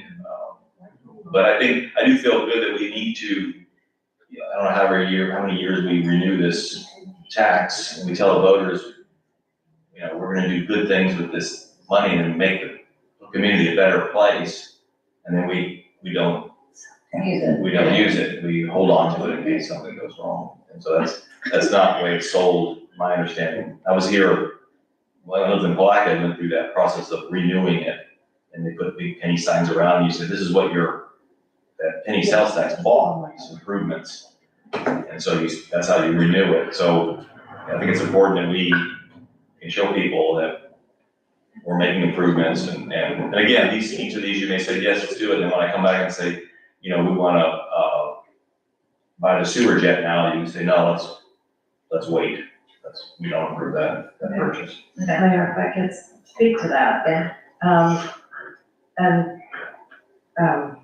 Mr. Laurie has made this point, and then, it would be, the Better Place Plan funds, when you look at them, they're to address different kinds of infrastructure. And that is what we are doing with these, but we do it in an unplanned way. It does cover vehicles. We do it in a somewhat unplanned way. My hope is that we can start doing it in a planned way. But essentially, what we're saying to the people of Crescent City, if you want us to be able to run the gas department and keep people's homes from washing into Lake Crescent, and et cetera, et cetera. So I think we are using it for important things. We just don't seem to be in the financial footing to use it for extra things. But all of these things are needed to some extent. Some are greater priorities than others, and they're all covered under the tax. So I would say, yes, we're making it a better place by doing essential maintenance. I would hate to see what we'd be like without it. I just would like us to be able to plan better, and the reason that we've always wanted to keep money in that contingency fund is because the general fund, when we do the operating budget, is then at zero, and you have to have money for some contingencies. So that's why that's been so important to us, because things keep coming up that are not planned for. So I think we're doing the prudent.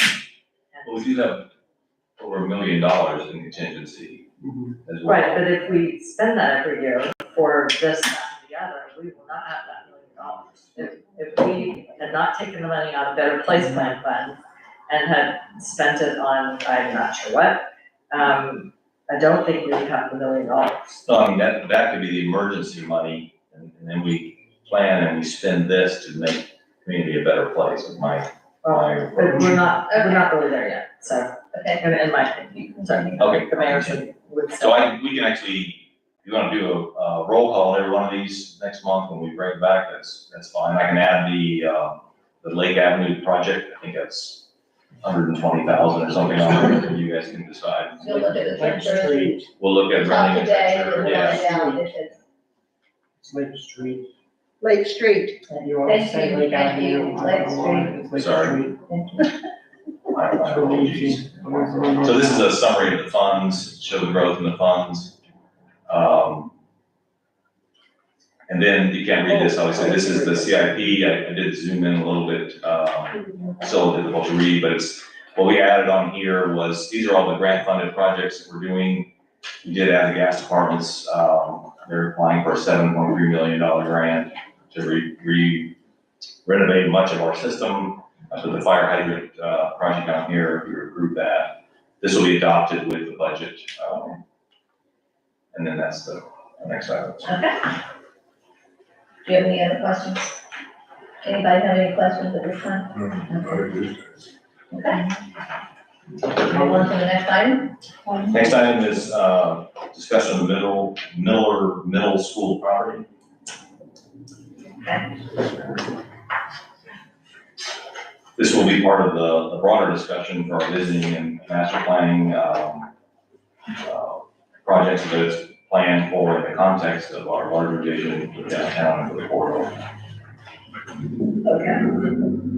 you get some discussion on that, because I don't quite understand that, what, maybe I'm behind or something, I, about that, I need to know what's going on, okay, I know the school supposed to be building a new school out, I call it the Hayfield. Yes, sir, they purchased the hayfield. Okay, but now, what are we gonna do with, They currently have the southern portion on the market for sale, a large field that goes all the way to the lake. They're listing that, the back part, yes, sir, for $1 million. right, And then, Mr. Bowling indicated they may need some of the buildings over the next, it'll take 2 to 3 years to build a new school.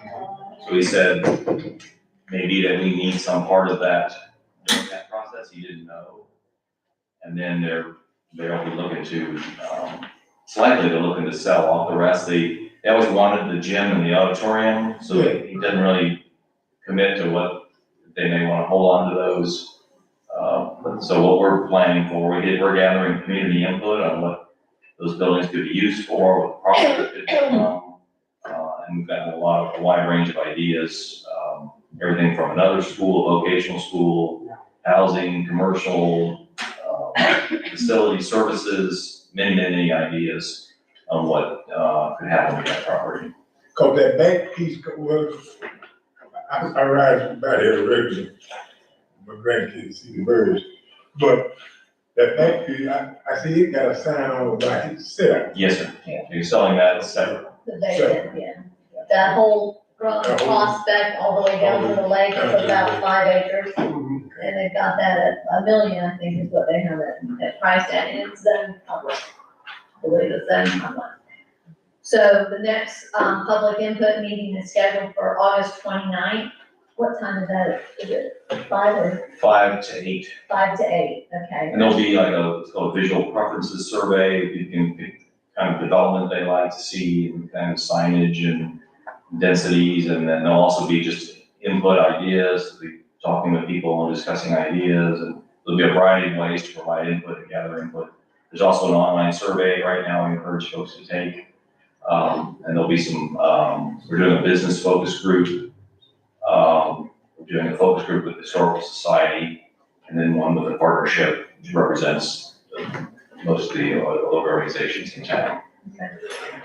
I was with the, I don't know if any of you have been to downtown Ocala recently, or Ocala recently, but I was with the mayor of Ocala Friday, and, I was very complimentary because they've done a lot to revitalize downtown Ocala, where it pretty much kind of closed down. And he said back in '03, they did a master plan, they're a Main Street community, and they did a master plan, and he said for 20 years, they stuck to that master plan. So the best money they've ever spent, they followed that plan, and it's because of the successes that they have today was because of that. So, but he said it needs that community input, so it's important that the community get it out to everybody, please, to make sure we had a good turnout at the very first one. So just please make sure you get it out, and I know we'll advertise it, we were advertising it already. But he was very, yes. I'm sorry, I had something I wanted to say about specifically the middle school site, or. No, we're still on that, I was just, that's part of this master plan he was talking about, and I wanted to make sure everybody knew that that's coming up, so if you'd like to go ahead. And I know we have a speaker, Mr. Rory would like to speak. Great, so just a couple things I wanted to say. We had one city meeting where we invited people to come in, that was on June 29th. And there was a lot of interest in that, a lot of people came, I don't know if anyone counted. Charles sent us a summary, there were flip charts that people could write on, and Charles has sent us a summary, as well as some diagrams that people drew, so people had some very specific diagrams. And I'm not really sure how this is gonna work into the master plan process, but there are some themes that I see here, specifically for the Miller Middle School property. This is what the city manager sent us. There was 3 pages with a list of ideas. There are some themes here. They kind of break into 2 categories. One, it talks about keeping a certain part for public use and how the city would buy the buildings. And then some of it talks about private development. And I think that those ideas, right now, they're just a list. People haven't really been able to talk about how they feel about them or pros and cons. So I think that the ideas that were brought out on June 29th need, I think the community needs to further discuss and see how things shake out as well. I asked, quite a while ago, I asked the city manager if I could actually tour the whole facility because I had never seen all of it. And was it last week or the week before? It was August 2nd, right? So, the school district had someone to take me through, and I was happy to see the city manager invited the downtown partnership. I think there were about, 20 people that went through? Right, and there was a lot of excitement. I think people were very, it was eye-opening. Some people who aren't from here had never been in the building. We had 3 people, including Mr. Miller, who were graduates of the high school. That was nice.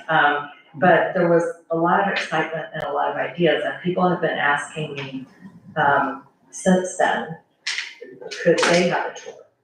So I'm getting feedback that a lot of people, felt like they would like to see the building also, and it was, the one thing that I observed is, excitement and ideas when people were actually in the building.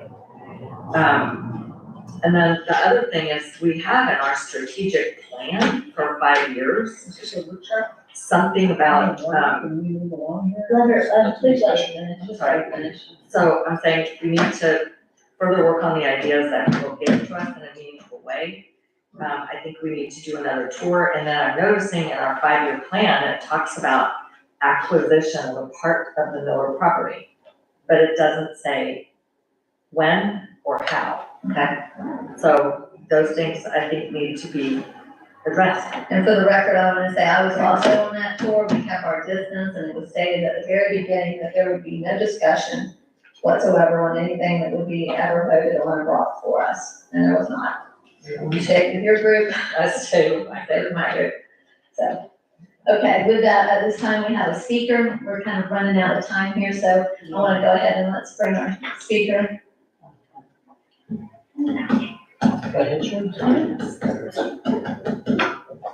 Sorry. BJ Laurie, 505 Magnolia Avenue. Give me a second. I just wanted to talk more about the school. We've had these discussions. We had the open idea session, I want to call it. And I like the idea that we're doing it with the master plan. I just think that we need to have, maybe in parallel to this, some serious conversations with the school district. And, Mr. Bowling has talked about what is, what they have, they might need this, they might need that, for how many years, like, is that 2027? Is that the end of 2027? What date? Like, someone needs to be able to sit down and have these conversations, maybe in parallel to this idea session. And we need to be also looking for funding mechanisms. Because if we're gonna take over the school and we're gonna take over those buildings, they need to be renovated. And there's all kinds of things like legislative appropriations and grant programs that need to be looked into. And I think that now is the time. It's any day we wait, it's just a day too late. That rhymes. But I mentioned to somebody like the idea of a blue ribbon panel or something, like some people, not just the commission and not, just the administration, not put it all on your backs, but have some people that are community members and maybe a commissioner and manager be able to sit down and start having some conversations about some possibilities for money and where we can get money from and work on this. Because it's going to take a lot of community buy-in, a lot of different funding sources, and I think that needs to be discussed, and sooner rather than later. So that's just what I would hope we could move forward maybe and get some involvement in that way, and maybe start looking at some plans and talking money with people, and talking to the school directly, the school district. Because if we're just making plans that might not even happen because we haven't talked to them, that would not be good, so. Thank you. Is there any other discussion on this time? Well, he brought out a good point. We don't need to wait till the last minute to go talking about it, discussing the points about it, because look how far we at, look where we at now. If we just would have clowned up, and some of the people kept on pushing and pushing, now we're in the hayfield. If we just would have clowned up, school would have been down there. So it's possible. And we need to keep that in our mind, that it's possible that we can run, because I look at the city of Palaca, and they had great, to me, that they were gonna get, I think it was Jenkins, that school out there, I don't know what happened to that plan, but it was in the plan that they were gonna try to get it. They didn't offer enough money, I think. Something of that happened, it fell through, and somebody had been in there and vandalized the whole thing, so. But hopefully, and he brought out a good point. We need to get some of the citizens of our community, town, that can kind of formulate and get a group so they can keep this up.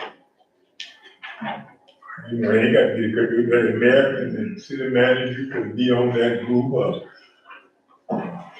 Lisa could be on there, commissioner, be on there so we can keep it up. Thank you. And I believe we'll get somewhere. So, based on what Commissioner Banks has said, I think we should keep this on the agenda for every meeting. That Mr. Laurie, sounds like he wants to get himself appointed chair of the citizens group since he's proposed it.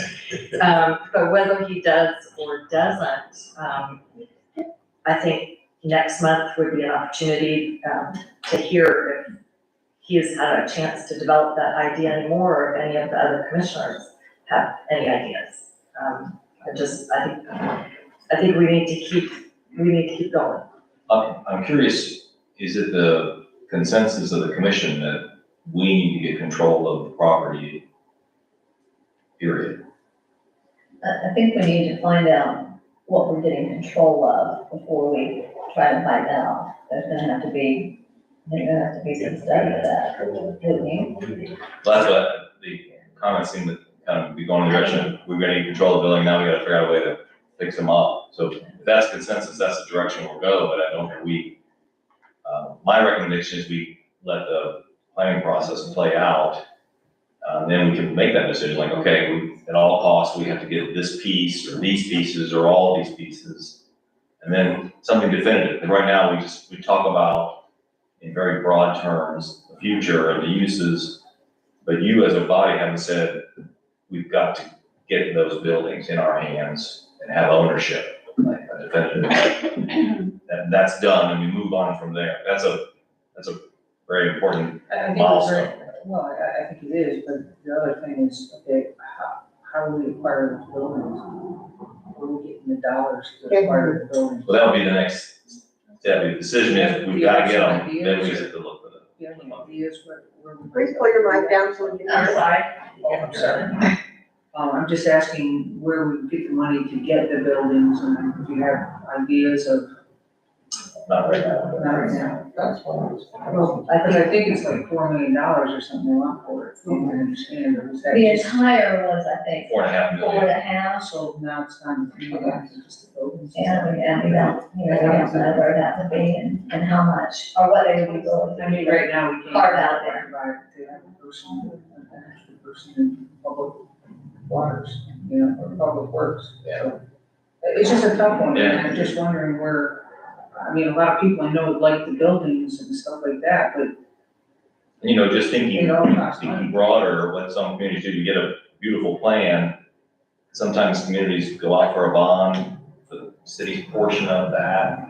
We could take on the debt if it's structured properly, but not buy it outright, we could, so there may be ways, once we made that decision, but if the community wants it enough, they'll vote yes on the bond. That way we put it out to the community, they vote on it, they approve it, we go forward with the plan, or if they vote it down, we go to plan B. But at some point, you'll need to make that decision. And yeah, this is the direction we're going. In the meantime, we're gonna keep this on the. Keep it on the agenda, Keep it on the agenda. Okay. All right, the next item, is also discussion on, possible legislative requests. We were awarded 2 this last year, for water main projects, which was great. So I put on this list, the fire station again, we were not awarded this last year, but I believe we still have that need. It's actually an emergency response station is what we're proposing, would be fire, ambulance, and sheriff's, substation. Also, we have a list of wastewater plant improvements and water plant improvements that we could apply for. I have our engineers giving me ballparks, working up ballpark figures for these. These are also, on the water plan map. It's actually on the other side of this wall where we got the 2 projects that were funded. This is another one, around Lake Argenta, a water main improvement project. This one is the North Tower Water Main Extension, is another project that we need to address, as well as some North Tower control improvements. This is, Lake Street. And, this is the Prospect, which is we've gotten funding for this piece. We don't have funding for this piece. So we could request design and construction. This is the other part of that. We may actually get a little piece of this in the Prospect Street project, but this will be increasing these to 10 and 12-inch mains out of the water plant. So what we might do is group some of these depending on the cost to make an ask for a $2 million project as an example to handle some of these. So those are my recommendations. We keep going after our water and sewer needs, and keep checking those, getting those off the list. One of the issues we keep coming up against, the RV park has faced a fire flow issue, and we had a dollar store checking out the corner of 308 and 17, and there wasn't enough water pressure. So this is something we need to look at. We're looking at all these grant funded projects going from an 8-inch main to a 10 or even 12-inch main to see if we can improve that, because that will affect our ability to grow. So my recommendation is we group up, when I get these numbers, I'll bring them back to you. We group them up into requests, see if we can get some more funding as well as the fire station. One thing I was worried about, the school going out there, but is we gonna have added water, because I don't think we got a big enough line, because those houses over there on that, some of that, I don't know what you call it, that subdivision over there, we had to turn some of them down from cutting on the water. So I think we got 8-inch line up under there going to school. Side line we have. I'm not sure, Keith's told me, but I don't recall. We hope to address that, this high school issue when we provide water to the new elementary site. Okay, good, okay. Yes. Okay, so, I think we talked about before, it's in Charles's memo, the legislature starts early this year. Do we know yet when the legislative delegation meeting is? I do not. We have not been given that date yet. Okay, so, I think we need to find out when the legislative delegation date is, and also, it was very cumbersome, they required you to fill out a form for every project. We need to find out the drop dead date for that. It seems, and also last year, we only filled out the forms for the House, not the Senate. I was in Tallahassee for the legislative conference, and I went to see the senator, blah, blah, blah. They stressed to us that we need to. We need to work with both Right, Representative so- Payne and Senator Hudson. We need to get those dates. We might ask for their feedback. I think we need to narrow it down. And as well, I think Charles has got it pretty much covered. I wasn't clear on, I don't think the commission ever saw what we asked for the fire station. It was more than what was in the plans, is that correct? As I recall, we're gonna do it in 2-year increments of $2 million I each. mean, I don't know what that project is. It's more than what the engineers designed, is that right? Yeah, it was not what the feasibility study showed, Mr. Taylor. It was a whole new building. You raised the site. Okay, so to me, that is a little bit out of order. I think the commission needs to actually see whatever it is that you are putting in for the request, because we never saw that. We don't have any plans. The request would pay for the plans. Well, whatever it is, I think we need to have some kind of description of it to see it, and then, They were following, it's my understanding is we were following what the county has been doing. We use a model For their from a previous station. right, whatever it is, we're running short on time here. I'm just saying, before we make a legislative request, I think the whole commission needs to know exactly what we're requesting. And my other suggestion would be, and this would maybe require some input from the public, but that we think about making a request for some part of the middle school site. We have that in our strategic plan to, I think, acquire a part of it. So we could make a request for that, even if we don't get it this year.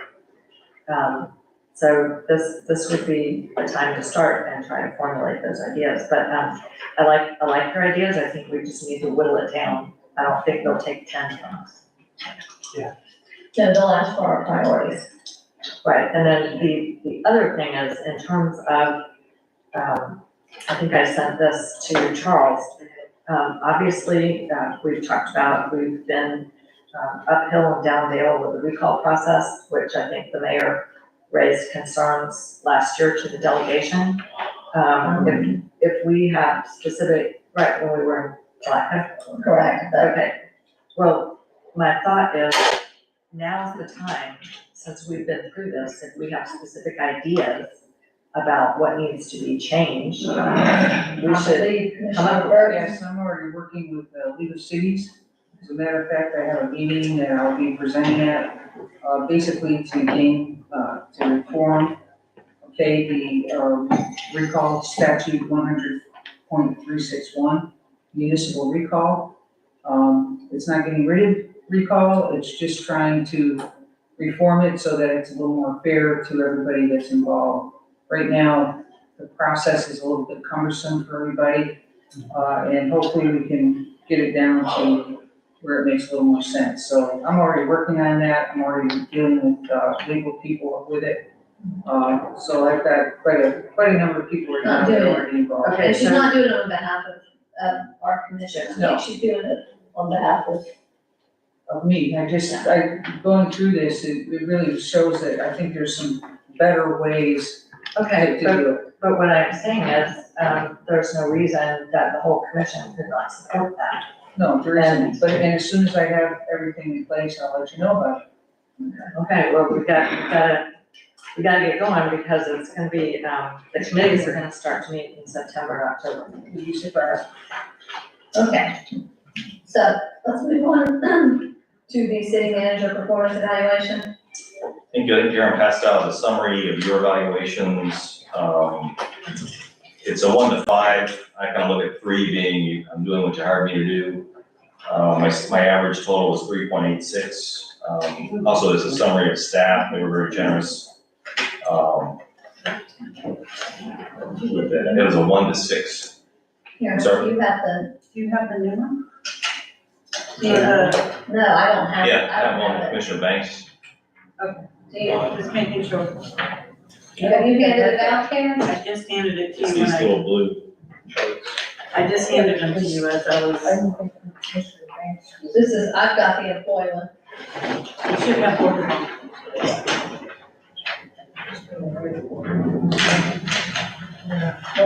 All of mine. Oh, okay. Okay, no, see, Commissioner Banks has none.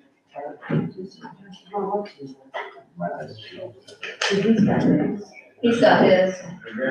Essentially, Oh, never mind. So I don't have anything. Okay. I guess it's. Commissioner Burton was an average of 3.92.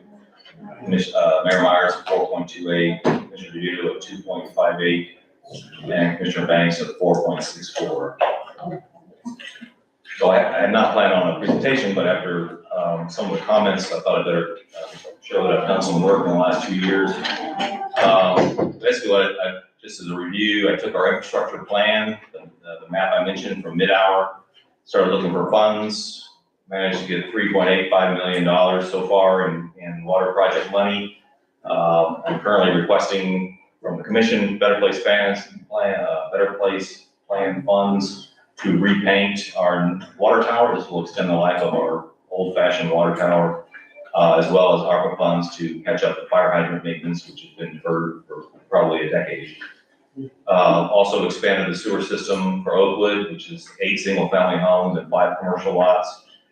We had a problem with Lime Street Habitat Way sewer problem for over a decade. We've got that repaired, as well as routing and grouting the sewer on Lemon Street.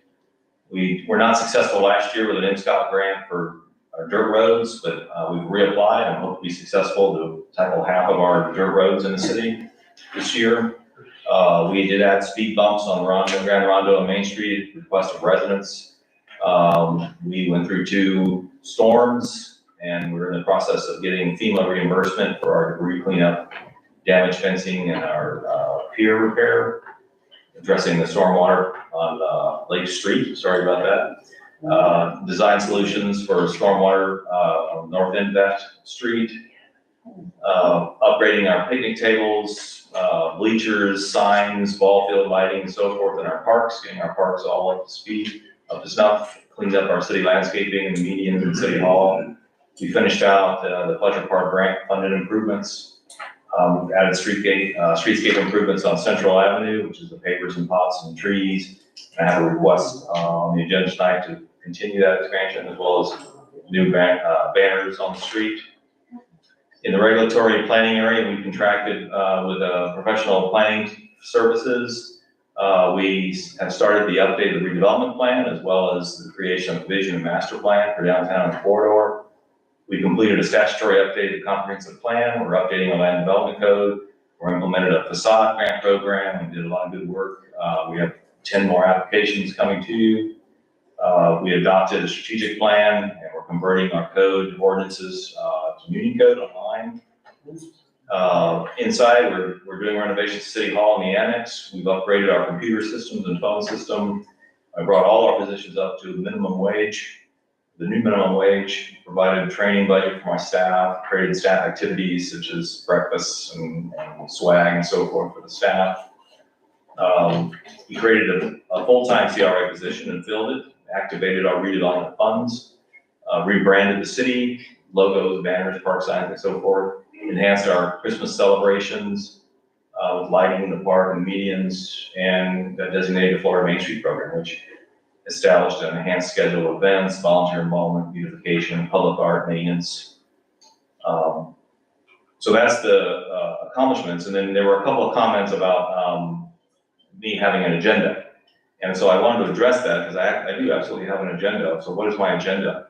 To redevelop the downtown and the entire city, bring all the buildings up to a usable condition with nice curb appeal, improve the public realm, take care of our stuff while we ask property owners to take care of theirs, attract new businesses to fill the vacancies, attract development to infill the vacant parcels, provide a full schedule of events to attract visitors and residents to downtown again and again, prepare the city for the coming growth, maintaining what we have while making sure the standards and regulations will ensure the type and style of development the community wants, improve all parks and public spaces to a well-maintained and enhanced condition, bring all equipment and facilities to a working and well-maintained condition, provide transparent administration to the community, leave the organization and the city in better shape than I found it, provide training opportunities and decent pay and benefits for the staff, provide the city with the tools to facilitate redevelopment, an updated land development code, an aggressive grant program, building maintenance standards, strong Main Street program, strong maintenance ethic for the public realm,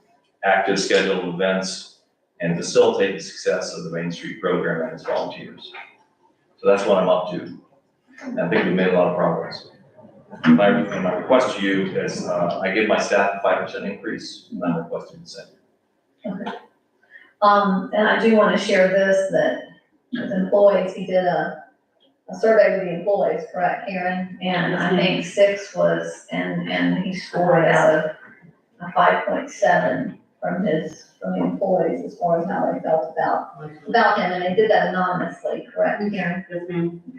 And that's a lot to ask your employees to grade you, that says a He lot. actually didn't ask, man, he, Okay, okay, I actually did. okay. I didn't see nothing about pulling weeds out of the meeting. Well, he said it at the medians, and right now the medians, they're working on them, Okay. they get a little crazy, don't they, with Charles? This time of year, they grow fast. But our medians are, you know, it's compared to what it was. The medians, I mean, I have to say that Charles, it's been a tough couple of years. He came in and I have been very appreciative. You have always maintained, a level head, even when I didn't have one. And, very supportive. I feel the staff feels that way as well. And you, quite honestly, I will speak when I say this, that, you know, we've been through, in my time here, we've been through 3 city managers. And Charles, I've liked them all. They've all brought many qualities to the table, but you by far, have exceeded my expectations, so. And I thank you for all you're doing for the city. As I drive through the city, I take great pride in it. I know that's because you take great pride in it. So, Commissioner, do you have something to say? Yes, and, I'm sorry, this is gone. I'm very concerned about the way we did this process. It doesn't actually follow what's even laid out in the city manager's process. So I have several concerns. We have not seen each other's evaluations. You haven't seen mine, I haven't seen yours. Number one, the contract and the normal way an evaluation is done is for the commission. We as commissioners should have had input on the evaluation form and what the form looked like, or even whether we wanted to do a form, maybe we wanted to write a letter. We are not doing our job as commissioners if we do not take that responsibility. Secondly, there are things that the city manager does well, but there are some areas where I have concerns. Our financial management over the last couple of years has been in disarray. And I think that although the city manager has some laudable goals, those goals are for the city commission to decide, not the city manager. We are abdicating our responsibility if we let the city manager put a list of things up there and say that that's the agenda for the city. So that's my agenda. That's his agenda, and he was very clear, he said that's his agenda. Okay, the city manager is not supposed to have an agenda. He's supposed to, hang on just a second. Okay. I'm sorry, I'm not Let him- finished. Let him finish. I am not finished. The city commission is supposed to set policy. The city manager is supposed to provide accurate information and to carry out the policies of the city commission. Besides the financial turmoil that we have been through, I think that we need to make sure our administration has better oversight over what is going on. And the information that we get in our packets, and that goes out from the city is frequently not correct. We need to have, accurate information so that we can act without having to go through and redo things. For example, and, you know, I would like everyone to see each other's evaluations because I was very specific. And the contract that we have with the city manager calls for us to give specific examples of things that we think need to be addressed and improved. And that's our responsibility. So it's our responsibility to the city manager and to the public. So I would like us to share these evaluations with each other. And I would just like, for example, this is new, there's a letter in our packet from Waste Pro that says, they're exercising their right, or they're making their petition, to do the CPI increase per household. And the city manager told us the rates will be going up. Well, we need to have a resolution and raise the fees. So at this point in time, right now, only because, and we haven't done any of our ordinances, and those have all been advertised, and so that costs us when we have to go back and re-advertise. Okay, but that's another point. So also, I think we need to, what I said last year, and I say it again this year, somehow we're not having a harmonious way of making decisions in the city. And I think part of that is the way the agenda is presented and issues are handled. I think speakers come to us every month talking about division and how people treat each other. So we haven't set a time for us to do goals and objectives. I think we need to look at a more harmonious way of decision We making. did set time, and unfortunately, we had to cancel. Well, I know, but we have not ever had that. It's been canceled twice. And as well, it's my great concern that, in the information that goes out from the city and appears in the agenda packet, that groups and individuals have been attacked or criticized, I guess I should say criticized, without an opportunity to defend themselves. And most concerning is, the letter that I found to my water bill this week. It's actually got some errors in it. The description of the business that was conducted, does not match what the minutes said. And, for example, the report on the millage, it actually says mileage. So I'm just saying, I think that accuracy and giving us the correct information to operate on is something that needs to be worked on. But I think we do need to see each other's evaluations. Sure. Yes, sir. May I ask you, well, Commissioner Vito, I'm gonna tell you this, and I love you, and I hope you love me after I tell you this. Sure. Ain't none of us perfect, you neither. And I think the city manager is doing a good job, just to be staying here leading us with all the criticism that he get from you, basically. Yes, you. And that's not fair. What else you want the man to do? Well, I would like to respond. Okay. I'm sorry, I would like to respond to that. I understand that you feel there is criticism, but we have to have accurate information to do our jobs. And that is an issue that needs to be addressed. Well, I'm not gonna show you my graduation, I'll step down first. I don't wanna see yours, and you don't need to see mine. You got the total up here on the end, that's enough. Okay. At this time, we've got, we're going to have to, extend this meeting. Thank you. So can we have a motion? Do I have a motion? We have got some important things, we've got to get taken care of. I would like a motion on my increase. I understand, but I'd like a motion on the keep. I don't know, I heard you asking for 3, 4 months. just, Yeah, I can- okay, you could probably wait. Commissioner, Yes. Oh, I'm sorry. Can't hear you. can I please, get a motion to extend the meeting? And I think if we can extend the meeting, what do you think, Charles, if we have to extend possibly 30 minutes? I don't want to extend, however, we need to get these ordinances. You think it's gonna take longer than that?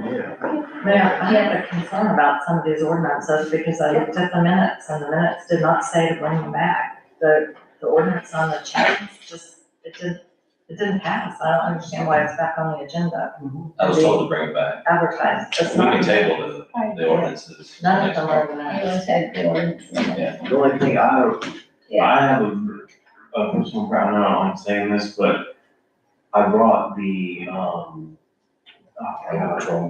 control thing, And I didn't have much guidance, so I just used exactly what we did in the noise ordinance, so if anybody has any critiques of that, even if it doesn't have to be the first reading, but if you can give me critiques, so I can fix it, so then it's ready for first reading. So can we do everything remaining for in 30 minutes by 10:30? Give it a shot. We'll give it a shot, and if we have to, if we're not done, I'm gonna ask commissioners to keep that in mind as we go forward, that we're time sensitive. Time sensitive, so I need a motion. Okay, what is it that we're doing? You want to go through the whole agenda in 30 I'm minutes? gonna try to see what else we can get through. So can I please get a motion, can somebody please give me a motion to extend this meeting till 10:30? Okay? So if we can't get a motion, I'm going to have to ask for a motion to adjourn this meeting at 10 o'clock. So moved. To adjourn the meeting? Second. Yes. Okay.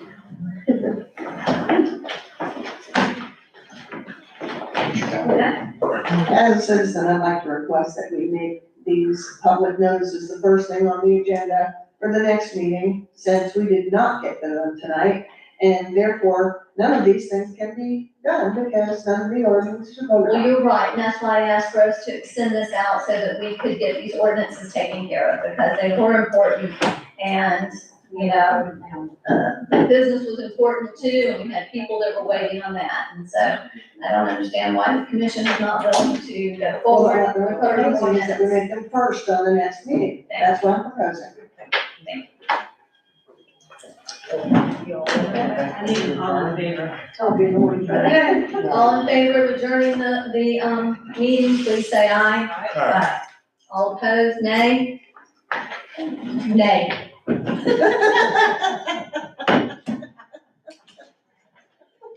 Nay.